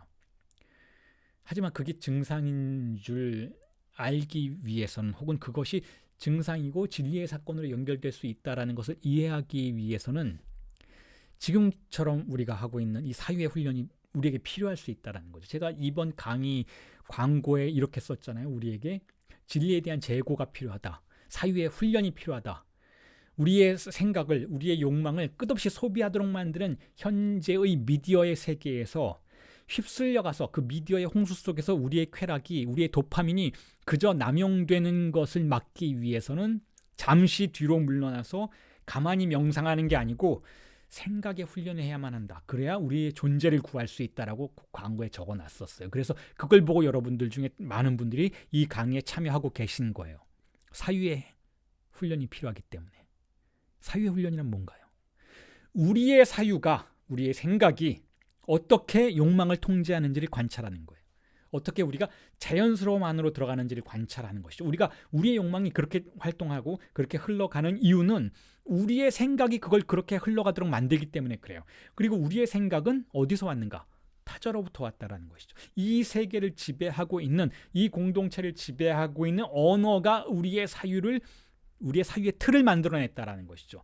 이건 전혀 새로운 틀이 아니에요. 우리는 그냥 학습한 것이죠. 학습당한 사유대로 생각을 하고 그 생각 아래 욕망이 흘러가도록 만드는 것인데, 그러한 사유를 관찰하고 그러한 사유가 자연스러운 것이다 라고 말하는 권력을 밀어내고 그것을 한 걸음 떨어진 장소에서 분석해내는 방식으로 그 사유가 어디서 정지하는지를 알아볼 수 있도록 훈련해야만 한다는 거예요. 그 사유가 어디서 정지하는가 하면 바로 공백이 출현하는 장소에 정지한다는 것이죠. 그 공백이 어떤 방식으로 우리에게 출현하는가? 염려로서 출현하죠. 존재의 염려. 불안으로서 출현하죠. 존재의 불안으로서 출현하죠. 즉 그 공백이, 그 진리의 사건이 우리를 찾아왔을 때 우리는 여러 가지 감정 중에 이런 것들을 느끼게 된다는 거예요. 공백 앞에서 우리는 불안을 느껴요. 왜냐하면 자연스러움이 훼손되고 있으니까. 그 공백 앞에서 우리는 죄책감을 느껴요. 왜냐하면 우리를 지배하고 있는 일자의 권력에 우리가 반하는 것처럼 느끼게 되니까. 죄책감과 불안. 자, 그 앞에서 우리는 도망치게 되죠. 하지만 우리는 이런 사유의 훈련을 통해서 도망치지 않고 관찰하는 거예요. 도망치지 않고 그걸 마주보게 만든다라는 것이죠. 그게 바로 사유의 훈련이에요. 그게 바로 철학함의 목적인 것이죠. 그리고 그 사유가 어떻게 사건과 만나고 그리로 휩쓸려 들어가서 그 공백 안에서 새로움을 형성해내는지를 그 과정 안에서는 우리가 미처 즉각 파악할 수 없었을지라도 사후적으로 그것이 끝나고 나서 그랬었구나라는 것을 이해할 수 있는 가능성은 철학함을 통해서만 가능하다고 저는 생각한다는 거예요. 명백하게 사유하는 것, 끝까지 사유하는 것, 두려움 없이 사유하는 것, 불안 속에서도 생각하는 것이 필요하다고 생각한다는 것이죠. 그걸 철학이 한다는 거예요. 그걸 철학이. 그래서 제가 몇 년 전에 썼던 속지 않는 자들이 방황한다라는 책에서 서론에서 그렇게 썼어요. 철학자가 하는 일은 무엇인가? 철학자는 진리를 만들어내지 못한다라는 거예요. 하지만 진리가 발생한 장소에 가서 그 진리의 불안, 그 진리 때문에 불안을 겪고 있는 사람들, 그 진리 때문에 슬픔을 겪고 있는 사람들과 함께 울어주고 그것이 진리였음을 말해주는 자들이 철학자들이라는 거예요. 그게 바디우의 생각인 거. 그게 바디우가 철학자에게 부여한 역할인 것이죠. 철학자는 진리 사건을 만들지 못해요. 진리 사건은 정치적인 영역에서 혹은 사랑의 사건들 속에서 혹은 예술의 창조성 속에서 발생하는 거예요. 하지만 철학자는 혁명가도 아니고 철학자는 사랑하는 연인도 아니고, 물론 철학자가 그런 사건에 휩쓸려 갈 수도 있겠지만 그 사건 안에 휩쓸려 갔을 동안만은 철학자는 철학자가 아닌 거예요. 그냥 사랑하는 사람이고 예술가이고 혁명적 정치가일 뿐이죠. 자, 그 사건들이 벌어지고 거기서 진리가 발생했다라는 것을 그들은 몰라요. 그들은 철학자가 아니니까. 그들에게는 그런 개념이 필요 없어요. 그냥 진리를 경험하면 끝나는 거예요. 하지만 연인들은 이게 진리인지 아닌지 이해할 필요가 없는 것이죠. 그것이 그냥 경험되고 그렇게 사라지는 것이니까. 그런데 철학자는 혹은 철학적 사유는 그 모든 것이 끝난 뒤에 그리로 가서 자, 이것이 진리였다라는 것을 이름 붙여주고 정리해주는 사람들이라는 거. 사후적으로 수습해주고 그것들을 기록해주는 사람이 철학자라는 거예요. 그리고 그러한 철학적 사유가 우리에게 필요하다라는 거죠. 우리를 찾아오는 진리의 사건을 우리가 사후적으로 이해하고 그것이 진리였음을 이해하기 위해서는 철학적 훈련이 필요하다는 거예요. 그리고 정신분석도 마찬가지라는 것이죠.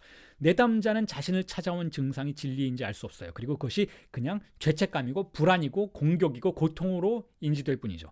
하지만 그것이 당신을 찾아온 진리의 사건이다.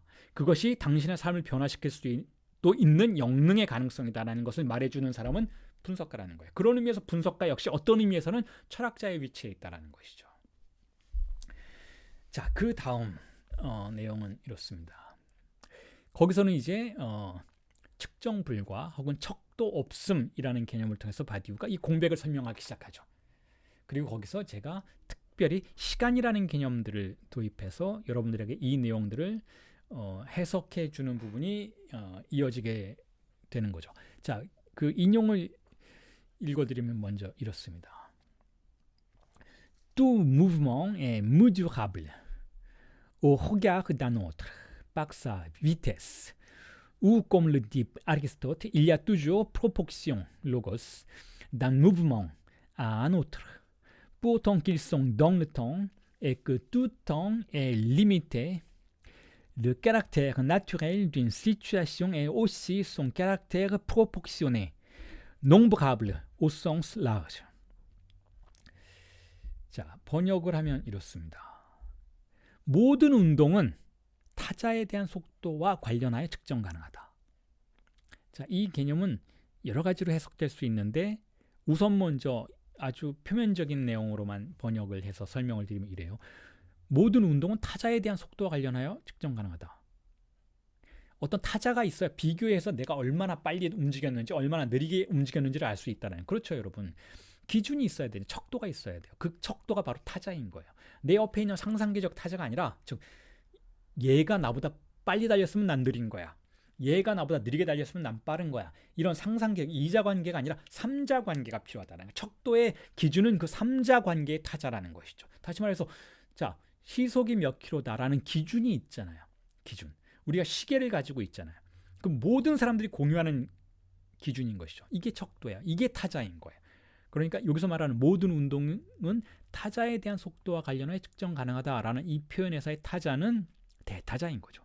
내 앞에 있는 그 타자, other, outer가 아니라 대타자, the other, 큰 타자인 것이죠. 척도인 것이죠. 또는 자, 그 다음은 이래요. 아리스토텔레스가 말하듯 언제나 타자의 운동과 비교되는 비율이 있는데 프로포션이 있다는 거, 비율이. 그것이 시간 속에 있는 한 그리고 모든 시간이 한계에 지워진 한에서 그러하다라는 거예요. 자, 시간이라는 것이 존재하죠. 이 시간과 공간이라는 개념은 칸트의 순수 이성 비판에서 인간의 대타자라고 규정되는 방식으로 설명이 되어 있던 그것이죠. 우리는 시간과 공간이라는 틀을 가지고 있는데 그건 실체가 아니고 다시 말해서 실제를 주관하는 그러한 신적인 세계의 기준이 척도가 아니고 인간적인 척도라는 거예요. 인간의 머릿속에만 있는 척도라는, 인간의 이성에게만 있는 척도라는 것인데 자, 그 척도는, 그 시간성은 그런 의미에서 유한성이라는 거예요. 무한성이 아닌 것이죠. 유한하게 구성되어 있다는 것이죠. 물론 양적인 무한은 존재할 수 있어요. 뭐 1시간 다음에 2시간, 3시간, 4시간, 뭐 100시간, 1000시간, 10,000시간 계속 나가지만 그것이 분절되어 있다는 의미에서 그것이 측정 가능하다라는 의미에서는 유한성인 거예요. 그 기준들이 유한하다라는 것이죠. 우리가 이성으로 사유할 수 있다라는 것이죠. 그 시간이 바로 유한성의 시간이고 우리는 그 안에서 움직인다라는 것이죠. 이게 아리스토텔레스가 생각하는 시간관이에요. 그리고 운동은 그 안에서 측정 가능한 것이죠. 척도가 있기 때문에, 무주가 있기 때문에 무주갑을 한다는 거예요. 농부갑은 무슨 뜻인가 하면 수로 셈할 수 있다는 것이죠.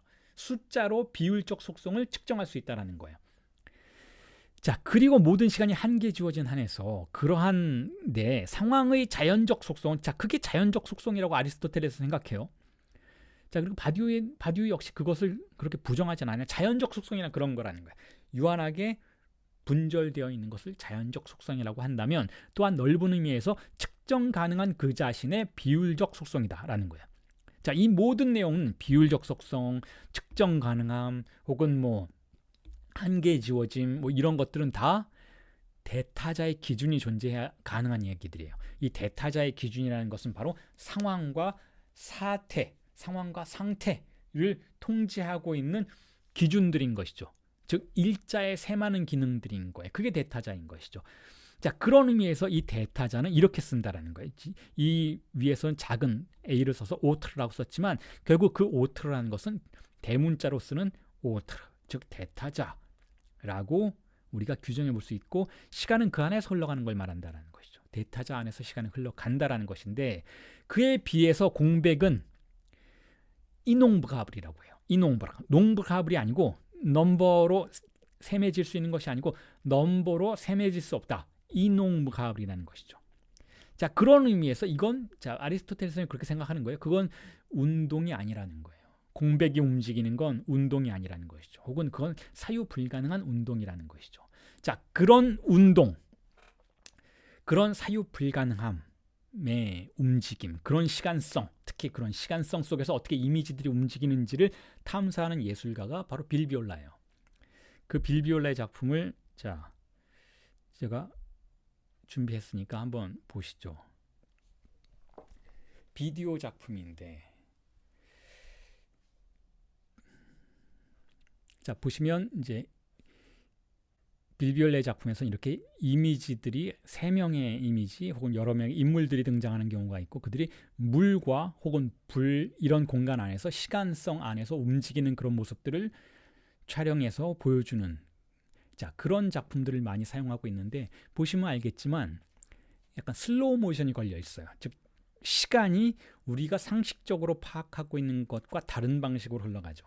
자, 그걸 굉장히 중요하게 생각해요. 빌 비올라에게 시간성이란 굉장히 중요하죠. 그래서 그 시간성을 비틀고 느리게 하거나 혹은 다른 방식으로 흘러가도록 만들어서 이 인물들이, 이 이미지들이 우리의 상식적이고 계산 가능한 시간성의 바깥에서 움직일 수 있도록 만드는 그러한 작업들을 하고 있어요. 그게 빌 비올라의 작업이죠. 빌 비올라 하면 제가 자주 인용하는 아티스트인데, 비디오 아티스트인데, 백남준의 제자이기도 했고, 제가 석사 논문에서 주제로 다루었던 인물이기도 했기 때문에 제 강의에서 자주 사용하는 예술 작품의 사례로서 항상 소개를 해드리고 있죠. 자, 이렇게 지금 보신 바와 같이 제목이 새 여인인데, 쓰리워먼인데 2008년도 작품인데요. 자, 이런 작품들은 우리에게 어떤 감각을 부여하는가 하면, 규정된 시간성 안에서 이미지들이 움직이지 않고 그 안에서 다양한 상징들이 작동하게 만드는데, 여성들, 여인, 그러니까 빌 비올라 작품에서는 어떤 기독교적인 은유들이 많이 등장하고 있거든요. 근데 거기서 새 여인이 등장하고, 그 새 여인이 물과 관련해서 자신의 신체를 어떻게 움직이는지를, 그런 운동들을 보여주는데, 그 운동들이 척도 바깥에서 작동하도록 만드는 그런 장치들을 사용한다고 말씀을 드렸잖아요. 그런데 그게 그냥 사용되는 것이 아니라, 자, 예술 작품의 특징이죠. 그러한 증상적인 움직임이 진정으로 증상적인 것이 되도록 고안하는 그러한 작업들이 거기에 덧붙여지는 것이죠. 그 증상적인 건 뭐예요? 조금 전에 제가 말씀드렸잖아요. 우리를 끌어당기는 거예요. 매혹되게 만들죠. 그 이미지가 우리의 눈을, 우리의 주의를 끌도록 만드는 것이죠. 그래서 그 움직임 안에 우리가 포함되도록 만드는 것이죠. 정서적으로. 그걸 보는 동안 그 작품들이 보통 어떻게 설치되는가 하면, 뭐 지하 공간에, 그러니까 빔 프로젝터로 이렇게 쏘는 방식으로 어두운 지하 공간에, 혹은 뭐 아주 오래된 성당의 지하실 공간 안에 아주 어둡게 조명이 되고 어떻게 세팅이 된 그 공간 안에 빔 프로젝터를 쏴서 문득 관람객이 그러한 작품들과 만나게 만들어요.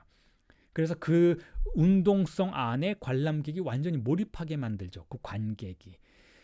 그걸 보는 사람이 그 작품의 시간성 안으로 잠시 들어가도록 만드는 방식으로 그 작품은 증상적으로 기능해요. 다시 말해서 그 증상이, 그 쾌락이 우리를 끌어당겨서 우리가 원래 가지고 있었던 상식의 시간성을 포기하도록 만들죠. 자, 그런 작품들의 기능을 저는 증상적이라고 부르는 거예요. 그리고 그러한 작품들이 바로 성스러운 작품이라고 부르는 것이죠. 성스러운 작품. 실제로 빌 비올라도 그런 표현을 인터뷰에서 하기도 했었어요. 자신의 작품은 영매와 같은 역할을 한다라고 표현을 하죠. 영매는 뭐예요? 이 세계, 우리 세속의 공간 안에 살고 있어요. 영매들은, 무당들은 그렇잖아요. 우리가 살고 있는 세속의 공간 안에 살고 있지만, 이 영매들이 하는 것은 바로 미디엄이라고 하잖아요. 미디엄. 연결해 주는 사람인 거예요. 무엇과 무엇을 연결하는가 하면 바로 무한성의 세계와 우리가 살고 있는 유한성의 세계를 연결해 주는 역할을 하는 것이죠. 그걸 빌 비올라는 예술가의 소명이라고 생각해요.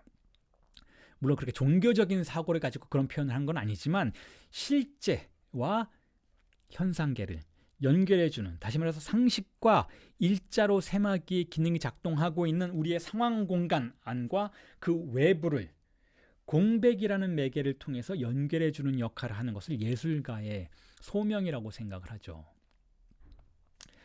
자, 그래서 계속 이제 강의를 이어나가면 이렇습니다. 이런 이야기를 해요. 자, 그럼에도 불구하고 어떤 저항이 있다라고 이야기를 해요. 바디오는.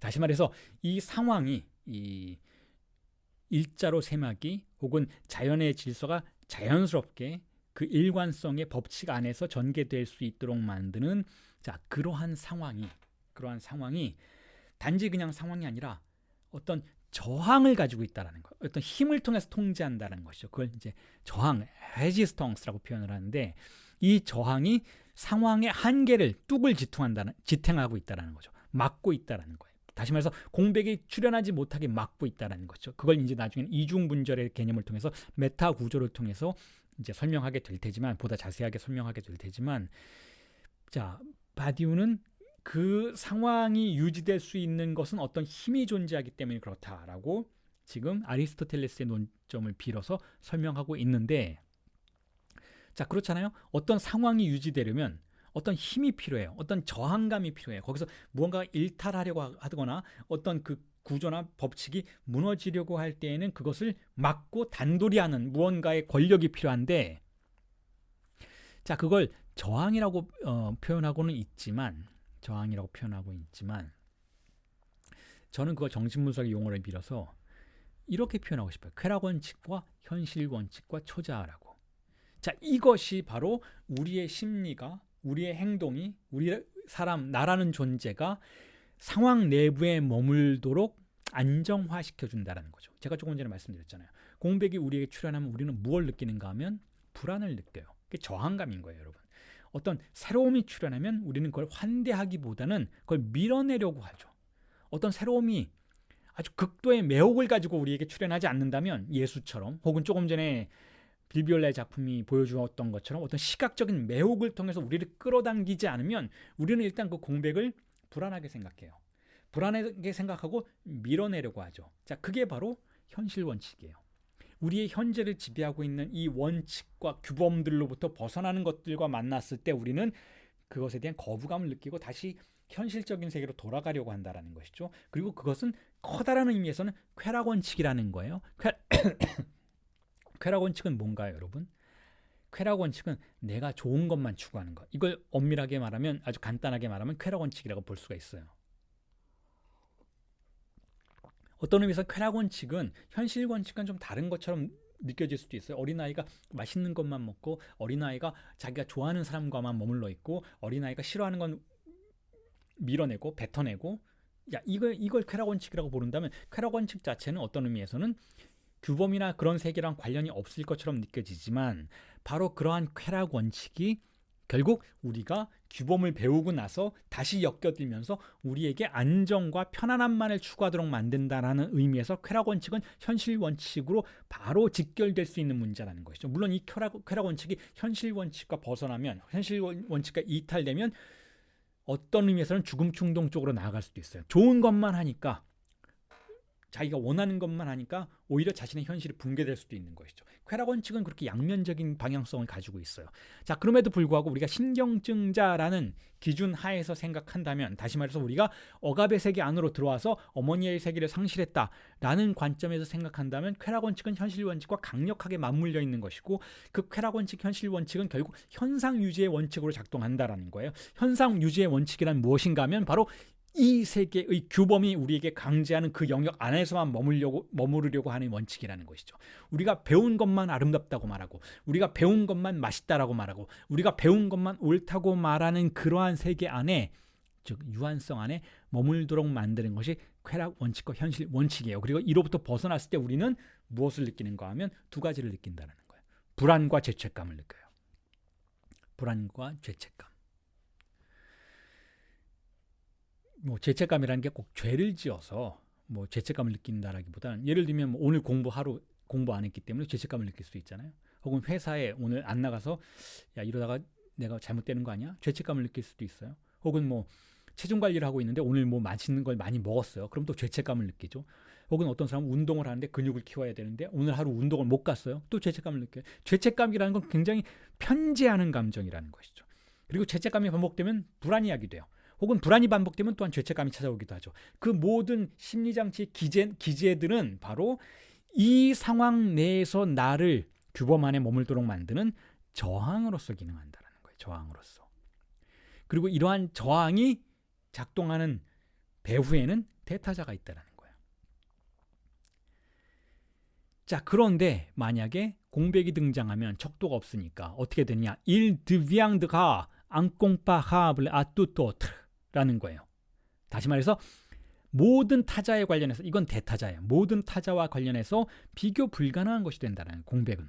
그리고 il tendra vers la vitesse infinie, 즉 비교 불가능한 게 될 뿐만 아니라 무한의 속도에 가까워진다는 것이죠. 이 속도가 무한하다는 것, vitesse infinie라는 것은 엄청 빠르다라는 것이기보다는 조금 전에 우리가 봤던 빌비올라의 작품에서처럼 기존에 우리가 상식적으로 파악하고 있던 시간성으로부터 벗어난다라는 걸 의미해요. 그게 바로 무한에 가까운 속도라는 것이죠.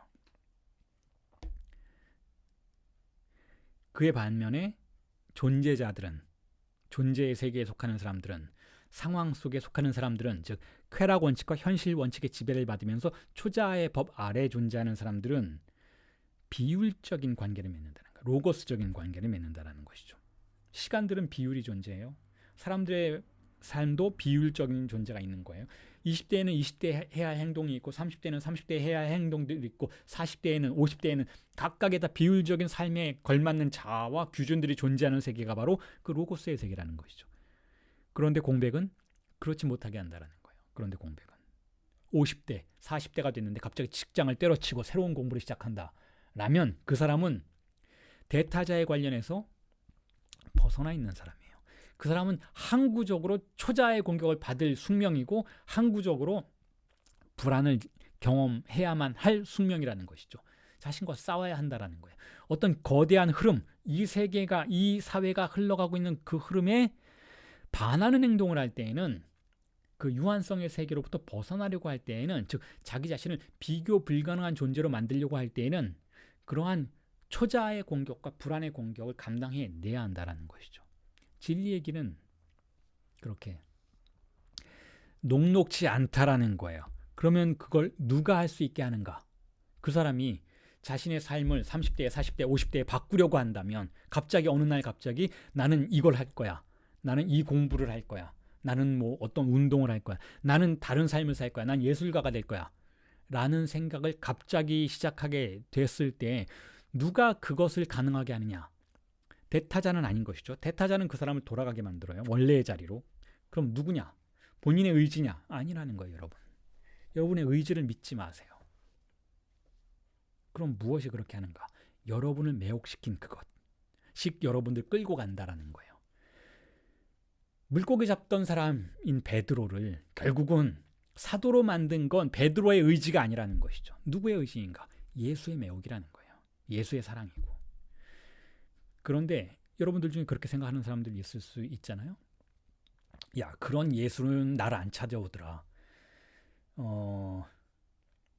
그런 진리 사건은, 그런 매혹은 나를 찾아오질 않더라. 라고 많은 사람들이 이야기를 해요. 근데 저는 그렇게 생각하지 않아요. 여러분들이 분명히 예수를 만났을 거예요. 여러분들이 분명히 그러한 진리를 경험했을 거예요. 그런데 여러분들이 도망갔을 뿐이지. 여러분들에게 그런 사랑이 찾아왔을 거예요. 여러분들에게 그런 매혹이 찾아왔을 거예요. 하지만 여러분들의 삶을 지배하고 있는 고정관념의 강력함이 여러분들을 다시 소환했을 뿐이라는 것이죠. 그러니까 그 진리 사건은 실패한 거예요. 그 진리 사건은 여러분들의 삶을 바꾸기에는 역부족이었던 것이죠. 자, 그러면 또 이렇게 질문할 수 있잖아요. 아, 그러면 이제는 끝이냐?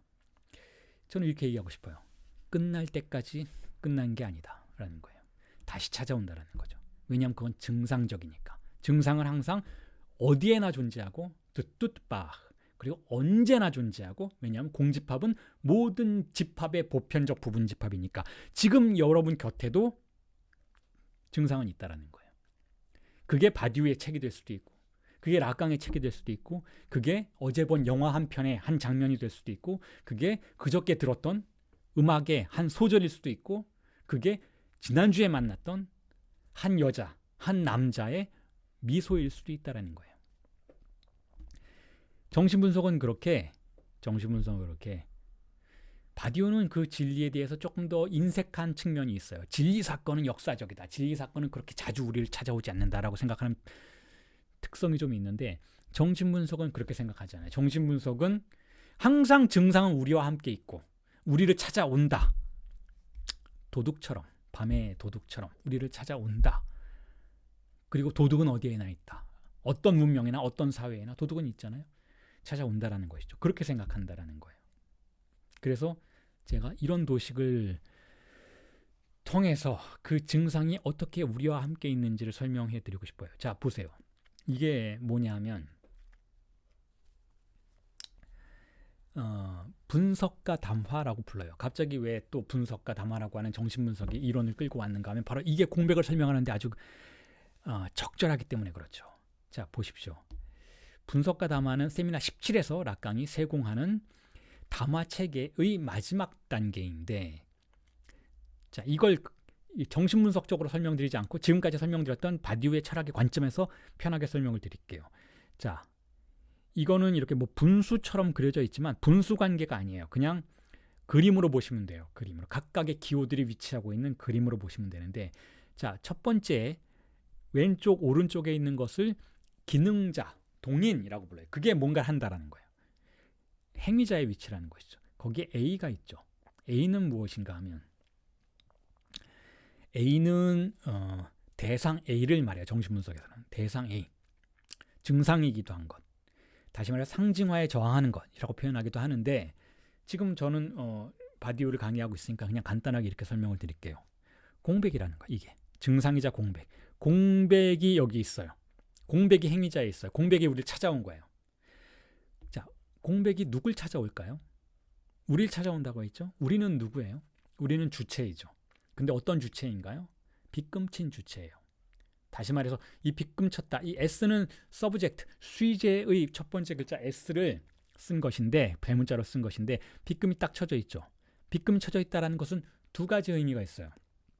첫 번째 의미는 우리의 주체는, 우리의 신체는, 우리의 존재는, 정신분석 용어 말고 지금 바디오의 논점을 통해 설명을 드리면 일자로 셈해진 존재라는 거예요. 대타자에 의해서 셈해진 존재라는 것이죠. 우리 모두는 여러분 우리의 의지대로 살아가는 게 아니잖아요. 우리 모두는 박탈당한 존재인 것이잖아요. 규범 안에 들어왔잖아요. 우리 모두는 이 사회의 고정관념을 따라서 살고 있잖아요. 그러니까 내 삶의 주인은 누구예요? 내가 아니고 고정관념이에요. 이 사회를 지배하고 있는 일자로 셈하는 권력이 주인이에요.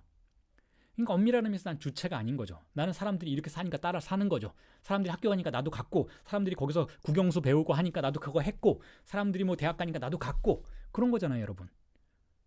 대학이라는 개념이 없었다면 대학에 갈 이유가 없었죠. 갈 줄도 모르겠죠. 사람들이 결혼하니까 나도 했고, 사람들이 결혼 안 한다니까 나도 안 했고, 사람들이 뭐 요즘에는 MZ세대가 이렇다니까 난 그렇게 살았고, 아니라니까 난 저렇게 살았고, 사람들이 사는 방식대로 살았어요. 자, 그게 빗금친 존재란 뜻이에요. 나는 타자에 의해서 지배당한다는 뜻이에요. 그리고 타자가 나를 지배하는 가장 주요한 사건 중에 하나는 뭐냐면 나를 어머니로부터 분리시키는 거예요. 나의 쾌락을 분리시켜요. 나의 쾌락을 박탈시켜요. 나를 픽진한 존재로 만들어요. 나를 사막과 같은 존재로 만드는 것이죠. 그래서 여러분들 다 이렇게 이 자리에 앉아서 2시간가량 저의 앞에 앉아서 저와 함께 공부를 하는 의지력을 발휘할 수 있는 거예요. 왜냐하면 여러분들은 모두 말 잘 듣는 존재이니까, 예의 바른 존재이니까, 여러분들은 다 고정관념 안에서 그 관념의 틀을 지키면서 살아갈 수 있는 문신당한 존재이니까 빗금쳐져 있다는 거예요. 그러니까 핍진하다라는 것이죠. 여러분들 자신의 주체, 진정한 주체는 여기 없어요. 그와 함께 또한 이 빗금쳐져 있다는 것이 의미하는 바는 같은 맥락에서 우리는 상실한 존재라는 거예요. 우리는 결여를 가지고 있어요. 뭔가 부족하다라는 느낌을 항상 갖고 있어요. 그래서 조금 전에 말씀드렸잖아요. 누군가가 그러한 부족함을 채워주려고 등장하면 우리는 사랑을 느낀다고. 자, 그런 빗금친 S에게 A가, 증상이, 공백이 찾아오는 거예요. 예수가 찾아오는 것이죠. 이 A가, 예술작품이 관객을 찾아오는 거예요. 하나의 문학작품이 독자를 찾아오는 거예요. 하나의 연인이, 사랑이 그에게 찾아오는 것이죠. 자, 이 과정이 바로 공백이 상황 내에서 등장하는 방식이에요. 상황 내에서 우리는 존재해요. 유한성 안에 존재한다라는 것이죠. 유한성이라는 건 빗금쳐져 있다라는 것이죠. 한계 안에 갇혀 있다라는 뜻이에요. 그러한 우리에게 공백이 찾아와요. 그리고 나서 어떤 일이 벌어지는가 하면 이 주체가 상황 내에서 이 공백을 명명하고, S1은 기표, 첫 번째 기표란 뜻이에요. 주인 기표란 뜻이죠. 그 공백을 새롭게 설명하고 해석하고 상징화할 언어를 발명해 나갈 수 있는 단초를 시작한다는 거예요. 그 작업을 시작한다는 뜻이에요. S1은 첫 번째 언어를 시작한다는 거예요. 그 이전의 언어는 남의 언어들이었어요. 남의 언어가 나를 지배하고 있었는데, 즉 예수를 설명을 드리자면 예수가 등장하기 이전의 사도들은 유대인들이었잖아요. 유대인들을 지배하던 언어는 뭐예요? 예전의 언어들이에요. 구약의 언어들인 것이죠. 구약의 언어는 죽은 언어예요. 그 죽은 언어에 목젖까지 잠겨서 살고 있었던 사도들을 예수가 찾아오죠. 예수가 찾아와서 공백을 선사해요. 그러자 주체들이 그 예수에게 매혹당하죠. 그리고는 새로운 언어들을 발명하기 시작해요. 새로운 언어들을 기록하기 시작해요. 기억해요. 예수가 했던 말들을 기록하기 시작해요. 그렇게 해서 새로운 언어, 첫 번째 기표, signifiant un, S1, 새로운 세계의 주인 기표를 발명하고 발음하기 시작한다라는 거예요. 그런데 여기서 한 가지 중요한 점은 이건 뭐냐라는 거예요. 이건 뭐냐. 여러 가지로 해석할 수가 있어요. S2는 뭐냐? 물론 S1이 발명한 언어들은 두 번째 언어, 세 번째 언어를 필요로 해서 새로운 세계를 열어나가야 하니까 이쪽으로도 S2가 있어요. S1 다음에 새로운 S2가 있겠죠. 하지만 이 S2는 새로운 S2는 아니에요. 이미 존재하는 S2예요. 이걸 분석가의 지식이라고 부르죠. 왜냐하면 이것 자체는 분석가 담화이니까. 여기서 정신분석적인 방식으로 이 도식을 다시 설명을 드리면, 분석가가 A의 위치에 있는 거예요. 분석가가 내담자에게 예수의 역할을 하는 거예요. 분석가가 내담자에게, 내담자는 S, 빗금친 S인 것이죠. 내담자는 박탈당한 존재이고 핍박받는 존재이고 쾌락을 상실한 존재이고 뭔가의 문제를 안고 등장한 존재이지만 그럼에도 불구하고 고정관념에 잠겨있는 존재인 거예요. 상황 속에서 고통받는 존재인 것이죠. 그 내담자에게 분석가가 공백의 형태로 자신의 존재를 선물하는 거예요. 공백의 형태로 자신의 존재를 선물한다라는 것은 내담자에게 분석가가 스스로 증상의 위치에 자리하게 된다는 것이죠. 내담자가 증상을 탐닉하다가 분석가를 탐닉하도록 만드는 것이죠. 그리고 분석가는 텅 빈 공백의 위상을 계속해서 유지해 주는 거예요. 증상처럼. 어떤 증상이냐 하면 이 세계를 지배하고 있는 혹은 내담자가 살고 있는 그 사회, 공동체 안에서의 논리가 작동하지 않는 텅 빈 공간을 분석실 내부에서 마련해 주는 그런 역할을 한다는 것이죠. 혹은 전이 사랑의 대상이라는 의미에서도 결국은 증상의 역할을 하는 거예요. 그 관계 안에서 내담자는 계속되는 발화를 통해서 새로운 기표를 만들어내고 자신의 증상을 새롭게 명명할 수 있는 언어의 세계를 등장시킨다라는 게 정신분석의 이론이라면, 정신분석 임상의 절차라면, 그때 이건 뭐냐? 이건 바로 분석가가 내담자를 관찰하면서 파악한 정신분석의 지식이에요. 그런데 이 정신분석의 지식은 누가 발명했어요? 내담자가 발명한 게 아니잖아요. 그건 프로이트와 라깡이 발명한 것이잖아요. 그렇기 때문에 이 지식은 구세대의 지식이에요. 이 지식은 어떤 의미에서는 고정관념과 연관을 갖고 있는 지식인 것이죠. 어떤 의미에서 이건 구약의 지식이에요. 하지만 이 지식을 예수도 가지고 있었죠. 예수도 구약의 지식을 가지고 있었잖아요. 그래서 자신을 뭐라 그랬어요? 하나님의 아들이라 그랬지 자신이 하나님이라고 얘기는 하지 않았잖아요. 왜 그랬을까요? 예수도 구약의 지식을 가지고 있었던 유대인인 거예요. 그런데 라깡은 여기서 아주 중요한 논평을 한마디 덧붙이죠. 이 지식을 사용함에 있어서 그것을 요령의 수준에서만 사용해야 한다라는 거예요. 이 지식을 내담자에게 강요해서도 안 되고, 이 지식으로 모든 걸 판단해서도 안 되고, 이 지식은 무언가를 시작하는 그리고 끝맺는 요령의 수준에서만 작동해야 한다는 거예요. 최소한의 지식만 사용해야 한다는 것이죠. 이 지식을 내담자가 믿도록 만들어서도 안 된다는 거예요. 이것은 뭐냐? 사부아르 이페르라는, 사부아르는 지식인데 사부아르 페르는 일종의 노하우예요. 우리가 영어로 표현하자면 노하우가 있다라고 하잖아요. 어떤 경험을 통한 습득한 지식이잖아요. 하지만 그거보다 더 하위의 지식을 말해요. 요령, 사부아르 이페르는 그 순간순간 움직일 수 있도록 만들어주는 요령들을 말하죠. 그 수준 정도만 사용하자라는 거예요. 정신분석의 지식은.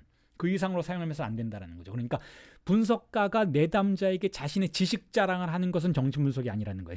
지식은 새로운 기표의 도래를 방해하니까.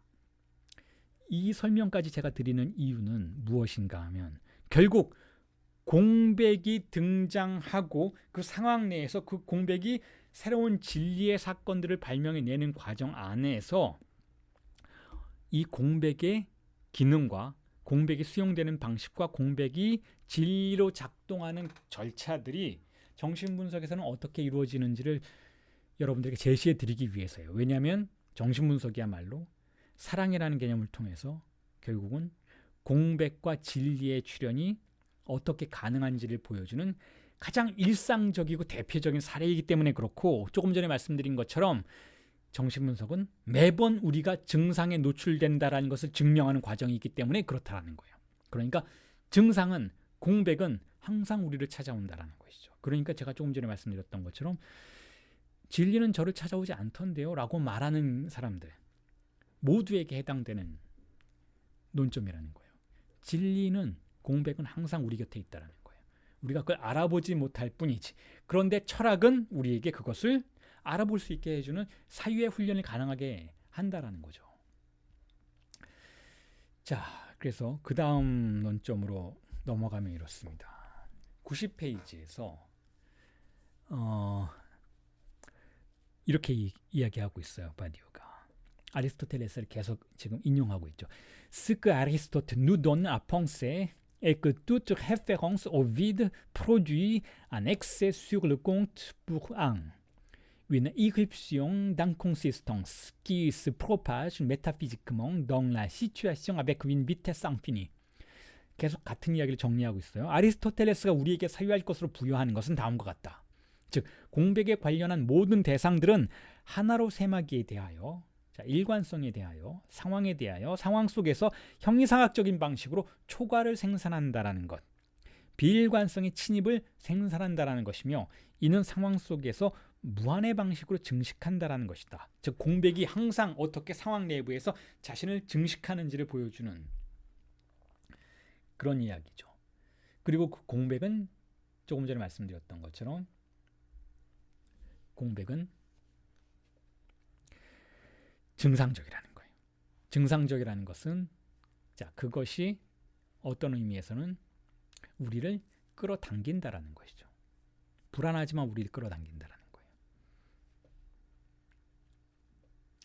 그런 의미에서 조금 전에 초자 개념도 말씀드렸지만 결국 상황이라는 것은 정신분석적인 관점에서는 일자의 아버지가 지배하고 있는 신경증적인 세계로부터 우리를 일탈시키는 그러한 사건적인 과정들을 포함하고 있다는 거예요.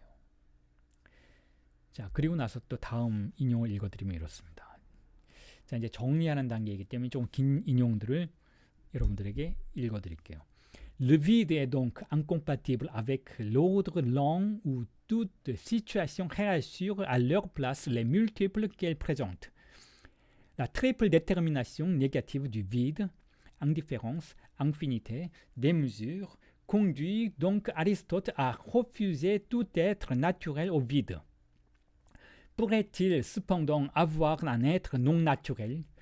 Trois formules doivent ici être interrogées où gît la possible énigme d'un vide imprésentable, présubstantiel dont l'être inéclos et non advenu serait cependant l'éclair latent du ce qui est en tant qu'il est.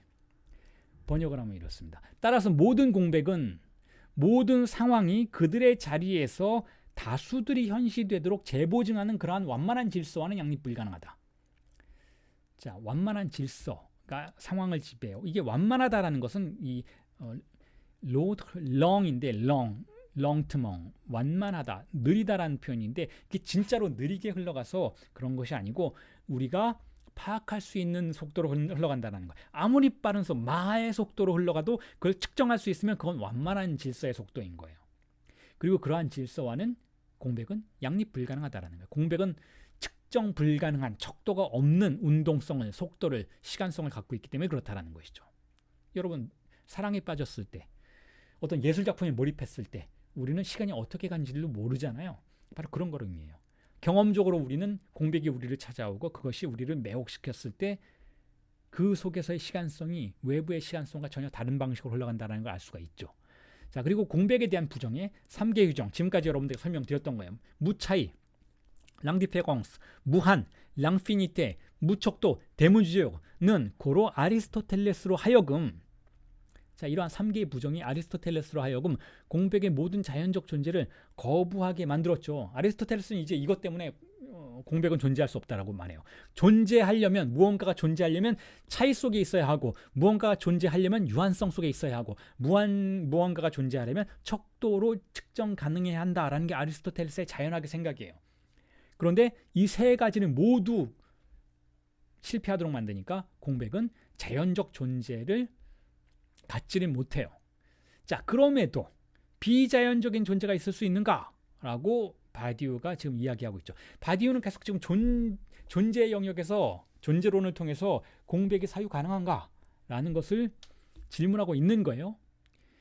현시 불가능하며 전실체적인 도래하지 않았고 개화되지 않은 존재로서의 공백의 비밀은 그럼에도 존재로서의 존재에 잠재된 것을 밝혀줄 것이므로, 다시 말해 존재의 토대에 무언가가 있는지를 밝혀줄 것이므로 공백의 가능한 비밀이 은폐된 상기의 3개 명제는 여기서 탐사되어야 한다. 그래서 우리가 지금까지 탐사했다라는 거예요. 왜 우리가 이 무차의 무한, 무척도라는 개념을 탐사했는가, 연구했는가 하면 그걸 탐사함으로써 아리스토텔레스는 존재하지 않는다라고 말하지만 그 공백이 존재의 토대, 존재로서의 존재에 있는 그 층위를 이해할 수 있도록 해주는 아주 뛰어난 개념이기 때문에 그렇다라는 거예요. 그러면서 이렇게 얘기하죠. 먼저 인용을 읽어드리면 이래요.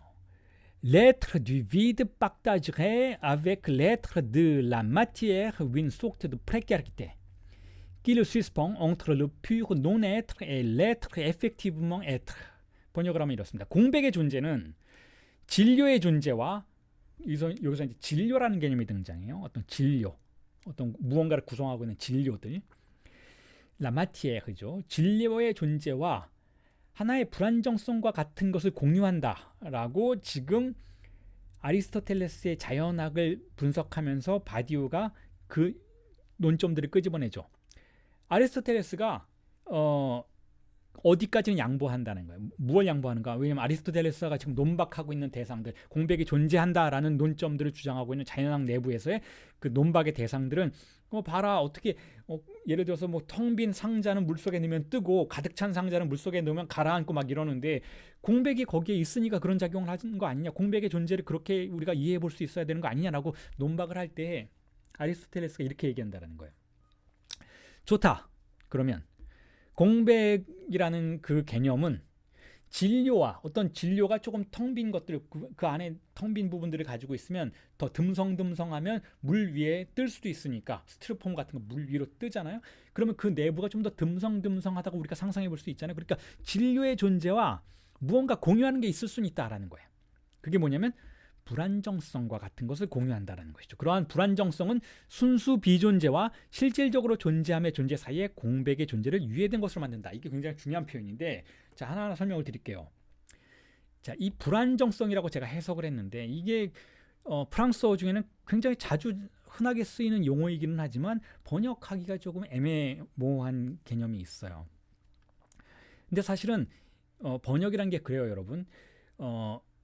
어떤 프랑스어 자체가 선명한데 그것이 우리나라어로 딱 맞는 것이 없어서 그걸 번역하는 것이 애매한 경우도 있지만 대부분은 이것도 원래 프랑스어 이것도 다의적이에요, 사실은. 그런데 프랑스의 문화 속에서 이게 어떤 특정한 방향, 문맥에서는 이렇게 쓰이고 또 다른 문맥에서는 저렇게 쓰인다라는 습관이 들여져 있기 때문에 그 다의적이고 모호한 개념이 프랑스어에서는 문제없이 쓰일 수 있는데 우리나라어로 번역할 때에는 이것 자체가 원래는 선명한 것이 우리나라의 언어에 매칭되는 게 없어서 어떤 불명확하게 번역되는 것이 아니고 이러한 방식으로 다의적으로 쓸 수 있는 맥락이 우리나라에서는 흔치 않기 때문에 그것을 번역하는데 어려움을 겪는 경우가 있어요. 이 대표적인 경우가 바로 이 불안정성이라고 번역된 프레카리테라는 이 용어인 것이죠. 프레카리테. 자, 프레카리테는 무슨 뜻인가 하면 우리가 흔하게 이렇게 써요. 어떤 사람이 프리카리테 안에 있어. Il est en précarité, il est précaire. 그러면 sa situation est précaire. 그러면 어떤 뜻인가 하면 그 사람이 돈도 잘 못 벌고 적당한 직업도 없고 조금 불안정한 상태에 있다라고 할 때 précarité라는 표현을 써요. 근데 사실은 이 précarité라는 표현은 불안정한 것을 쓰기도 하고 무언가가 명확하지 않는 것을 지칭할 때도 쓰는 그러한 속성이죠. 그러니까 이런 것을 우리가 번역하려고 할 때는 여러분들이 프랑스어 책을 읽거나 혹은 영어 원서를 읽거나 할 때 사전을 보면은 조금 이해가 안 된다라고 생각할 때에는 제가 여러분들에게 제안 드리는 공부의 방식은 이래요. 이런 단어는 어원이 있어요. 어원을 살펴보면 이게 왜 그렇게 좀 모호하게 쓰였을 수 있고 오늘날엔 이렇게 쓰이는 거라는 이해할 수 있는데 보통 서구의 용어들은 대부분 특히 유럽 언어들은 대부분 라틴어의 어원이 있고 그리고 그 라틴어들은 또한 그리스어의 어원이 있는 것들이 대부분이 많죠. 자, 이 프레카리테는 라틴어의 어원을 가지고 있어요. 라틴어의 어떤 어원을 가지고 있는가 하면 프레카리우스라는 용어의 어원을 가지고 있어요.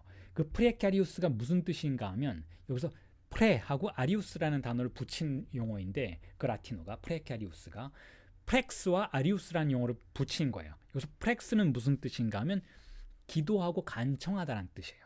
그러니까 프레카리우스는 기도하고 간청해야만 얻을 수 있는 어떤 것 그리고 다시 뺏길 수도 있는 것. 자, 그런 걸 의미해요. 그러니까 불안정한 것이죠. 내가 무언가를 획득했는데 그냥 쉽게 획득한 것이 아니고 막 빌었어요. 간청해서 나 하나 주세요. 정말 필요합니다라고 아주 간언하고 탄원해서 얻은 거예요. 그런데 그게 확실하게 내 것이냐 하면 아니 언제든 뺏길 수 있어. 그래서 이걸 또 가점유 상태라고도 번역을 해요. 프레카리테를. 점유를 확실하게 한 것이 아니라 내가 그냥 잠정적으로만 가지고 있는 것, 지배하고 있는 것, 획득하고 있는 것이지 언제든지 다시 뺏길 수도 있는 것. 그래서 이런 프레카리테는 법률 용어로도 많이 사용이 되죠. 나의 확실한 소유물이 아니라 언제든지 다시 국가에 반환해야 할 수도 있는 것, 혹은 빌려온 것.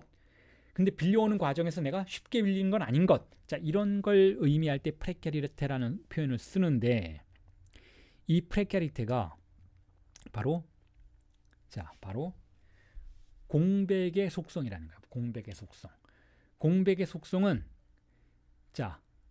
어떤 특정한 진료라는 것이 표현될 때 쓰는 수로와 어떤 공통점을 가질 수 있다라고 우리가 생각할 수가 있는데 그 속성이 무엇인가 하면 프레카리테라는 거예요. 즉 불안정하고 가점유적이고 언제든지 다시 뺏길 수 있고 그 얘기는 뭐냐면 언제든지 다시 사라질 수 있고 공백이 그렇잖아요. 등장했다가는 사라질 수 있는 거예요. 불안한 대상인 것이죠. 그게 프레카리테라는 거예요. 자, 그래서 이 프레카리테는 그런 의미에서 공백이 가지고 있는 한시성을 말하기도 해요. 등장했다가 사라질 수도 있는 속성을 말하기도 하죠. 자, 그런데 그러한 불안정성은 그 다음에 인용해서 이렇게 하죠. 순수 비존재는 그야말로 존재하지 않는 거예요. 그리고 실질적으로 존재함의 존재는 진짜 존재하는 것이죠. 즉 상황 내에 존재하는 것, 일관성 내부에 존재하는 것, 즉 확실하게 존재하는 것이죠. 자연적인 존재인 것이죠. 그 사이에 유예된 것으로 만든다는 이런 불안정성이 유예된 것, 스위스펑이라고 표현을 하는데 스위스펑이라는 것은 무엇이냐면 무엇과 무엇 사이에 걸려 있는 거예요. 대롱대롱 걸려 있는 것이죠. 그러니까 공백은 비존재와 전혀 존재하지 않는 것과 실질적으로 존재한 것 사이에 걸려 있는 것이라고 지금 표현하고 있어요. 그 걸려 있는 것이기 때문에 프레카리테라는 거예요. 불안정하고 가점유적이라는 것이죠. 이거 제가 여러분들에게 그림으로 설명드렸잖아요. 존재의 세계, 현상의 세계와 실제의 세계 사이에 걸려 있는 것. 그 경계선, 언어의 경계선에 있는 것이 바로 공백이라고 말씀드렸잖아요. 그런 의미에서 이건 걸려 있는 것이지만 이 공백의 구멍은 명멸해요. 사라지기도 하고 등장하기도 해요. 증상은 우리에게 등장했다가 소멸하기도 하죠. 하지만 다시 등장하기도 하고 그게 공백의 명멸하는 속성이라는 것이죠. 그런 의미에서 프레카리테와 스위스펑이라는 단어를 여러분들이 유념한다면 그렇다면 왜 바디우가 혹은 아리스토텔레스가 왜 공백을 존재 근사치라고 부르는지를 이제는 이해하실 수 있을 거예요. 프레스크에트라고 표현하죠.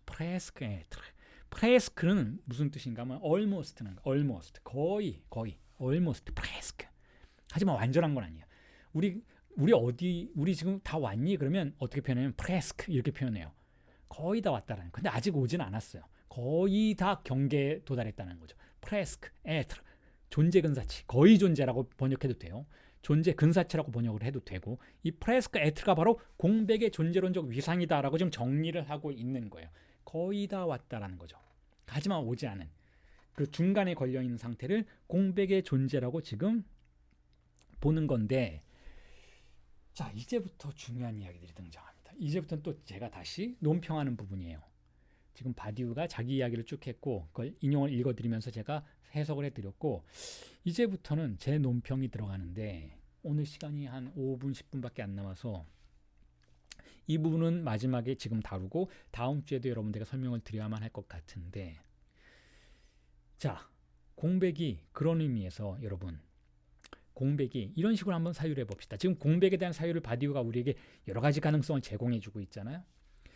그리고 공백이 제가 진리와 연결되어 있다라고 그런 방식으로 여러분들에게 설명을 해드리고 있잖아요. 그걸 여러분들이 머리가 아프시다면 굉장히 단순한 방식으로 다시 설명을 해드릴게요. 자, 이 현상세계는 뭐예요?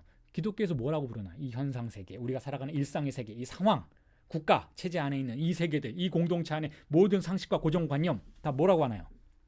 이건 없어질 거야. 이건 종말 이후에 다 사라질 거야. 세속의 논리는 진리가 아니야 라고 얘기하죠. 자, 그게 기독교적인 세계관이잖아요. 그거 아니라 해도 여러분 그거 아니라 해도 현대 철학은 우리에게 뭘 가르쳐 주나요? 이 현재를 지배하고 있는 모든 질서와 규범은 권력에 의해서 생산된다라고 말하죠. 그리고 그 권력이 우리를 지배한다. 그래서 빗금쳐진 주체다라고 얘기를 하잖아요. 그러니까 거기에 현상세계의 상황 내에는 진리가 없어요. 자, 그런 논점이에요 지금. 어떤 분은 아니 이 세계 이 사람들이 살아가는 거 다 이유가 있을 텐데 왜 사람들이 살아가는 저 세계의 규범과 진리를 다 그렇게 불교적인 사고방식으로 다 무화시키려고 하느냐. 이 세계에도 존경할 만한 게 있고 존중할 만한 게 있는 거 아니냐. 맞아요. 그런데 그건 존경할 만하고 존중할 만한 것이지 진리의 위상을 갖고 있지는 않는다라는 거예요. 그건 다 인간이 만들어낸 것이고 그건 다 인간의 권력작용이 만들어낸 거예요. 무언가가 옳다라고 우리가 믿도록 만들었다면 그건 이 세계를 지배하고 있는 권력이 그것이 옳다라고 말해질 수 있는 가능성과 권위를 부여해 주었기 때문에 그렇게 말해지는 것이지 그게 원래 옳기 때문에 그렇게 말해지는 건 아니라는 것이죠. 그러니까 이 세속의 질서 안에서 옳고 그름이 우리의 현재의 상태를 유지하도록 하기 위해서 우리의 현재 삶을 지탱해 주기 위해서 작동하는 것은 맞지만 그게 진리의 위상을 가질 수는 없다는 것이죠. 자, 그렇다면 진리는 뭐냐? 뭔지는 모르겠어요. 하지만 할 수 있는 논점은 우리가 진술할 수 있는 논점은 이런 거죠. 그런 세속의 논리가 다 소멸한 지점을 우리는 진리의 지점이라고 볼 수 있지 않을까? 최소한 진리가 아닌 것이 사라진 상태를 우리는 진리라고 말할 수 있는 가능성을 갖게 되는 것은 아닐까라고 생각할 수 있죠. 자, 그런 의미에서 진리의 장소는 공백의 장소인 거예요. 세속의 논평들이, 세속의 규범들이 소멸하는 장소. 자, 거기가 진리의 장소인데 그런데 제가 지금부터 여러분들에게 드리고 싶은 말씀은 이거예요. 그곳을 우리는 나약함의 장소라고 부를 수 있다는 거죠. 나약함. 이 개념은 세미나 17에서 역시 자크 락강이 가져온 개념이에요. 그가 말하는 진리의 속성은 바로 나약함인 것이죠. 진리는 나약하다는 거예요. 나약하기 때문에 우리에게 진리가 사랑을 불러일으킨다라는 거죠. 진리는 사랑이 아니면 도달할 수 없는 장소라는 것이죠. 그게 락강의 진리관이에요. 그래서 제가 지금 세미나 17에 대한 강의를 다 끝내고 지금 원고를 다 정리를 하고 있는데 그래서 2024년에는 그 세미나 17의 강의록을 여러분들과 함께 지난 3년간 써왔던 그 강의록을 출간하려고 하는데 제목을 이거를 할까 저거를 할까 굉장히 고민이 많이 돼요. 그런데 지금 유력한 후보로 떠오르고 있는 것은 그 세미나 17의 제목으로서 락강의 진리관이라는 개념이에요. 명칭이죠. 왜냐하면 세미나 17에서 가장 중요한 관점은 가장 중요한 이론은 진리 이론이기 때문에 그래요. 진리는 무엇인가? 자, 진리는 공백에 가까운 존재예요. 그리고 진리는 이 세계에 있는 건 아니에요. 그렇다고 저 세계에 있는 것도 아니에요. 진리는 공백에서 발명되는 것이죠. 즉 S1의 위상을 갖고 등장하는 거예요. 그런데 그 S1이 등장하려면 뭐가 필요한가? 공백이 필요하다는 것이죠. 공백은 무엇인가? 공백은 조금 전에 말씀드렸던 것처럼 상실인 것이죠. 텅 빈 무언가가 있어야 돼요. 그런데 텅 빈 걸 우리는 이미 경험했다라고 말씀드렸잖아요. 우리는 이미 무언가가 텅 비는 경험을 했어요. 즉 어머니라는 대상이 상실되는 경험을 했어요. 그리고 우리는 그 텅 빈 간극이 우리 앞에 출현하면 매혹당해요. 사랑에서도 그렇고 예술에서도 그렇고 정치에서도 그렇죠. 어떤 텅 빈 간극이 출현하면 즉 이 세상의 고정관념이 멈추는 걸 보면 우리는 매혹당해요. 이 세상의 고정관념에 근거해서 날 다 사람들이 판단할 텐데 그런 판단을 다 밀어 제끼고 나를 그냥 사랑해주는 사람을 만나면 우리는 감동하는 거죠. 공백은 우리를 매혹시켜요. 그런데 그 공백은 왜 우리에게 출현했는가 하면 우리가 이미 상실했던 경험 때문에 그렇다는 거죠. 상실한 자는 어떤 사람인가 하면 나약한 사람들인 거예요. 결국 우리가 진리에 대해서 진리의 속성으로 말할 수 있는 것들 중에는 이렇게 나약함, feebleness, 혹은 취약성, 조금 전에 말씀드렸던 그 프레카리테, 간청을 해야 얻을 수 있어요. 하지만 뺏길 수도 있어요. 그게 진리의 속성이라는 거예요. 즉 진리라는 건 충실성을 보여주어야만 우리 앞에 등장하고 그것이 명명될 수 있고, 하지만 우리가 그걸 고집하는 동안만은 우리와 함께 있지 우리가 그걸 부정하는 순간 떠나버린다는 거죠. 그게 진리의 속성, 프레카리테예요.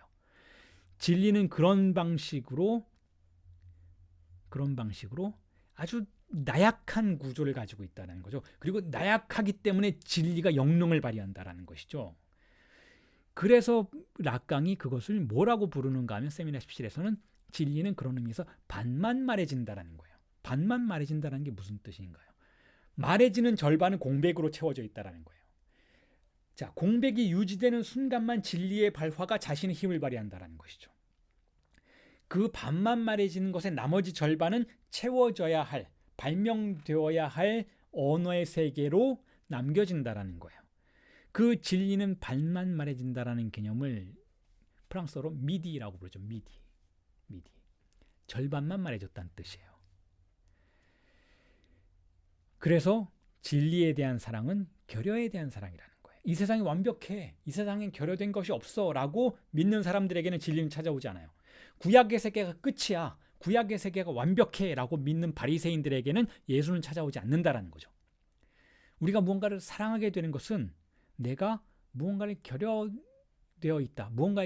있다, 이 세계가 부족하다, 이 세계가 완전하지 않다라는 느낌을 받게 되는 순간 우리는 사랑을 혹은 진리를 경험하게 된다는 것이죠. 그런 의미에서 공백은 지금까지 우리가 공부해왔던 바디우의 공백의 개념은 그러한 방식으로 사랑과 연결된다는 거예요. 공백은 결여인 것이고, 공백은 간극인 것이고, 공백은 상황이 불완전함을 증명해주는 전령이라는 것이죠. 유령이라는 것이죠.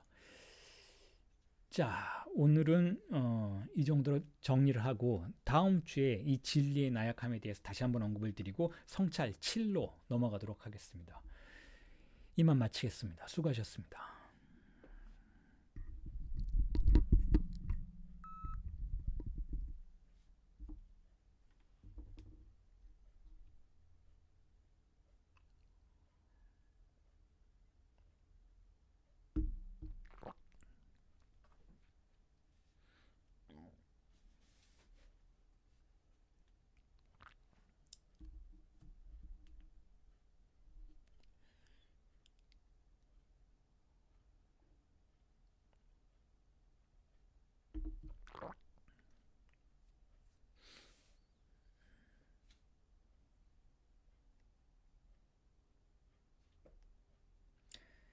바디우는 죽었어요.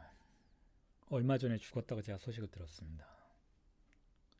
올해 죽었어요. 올해.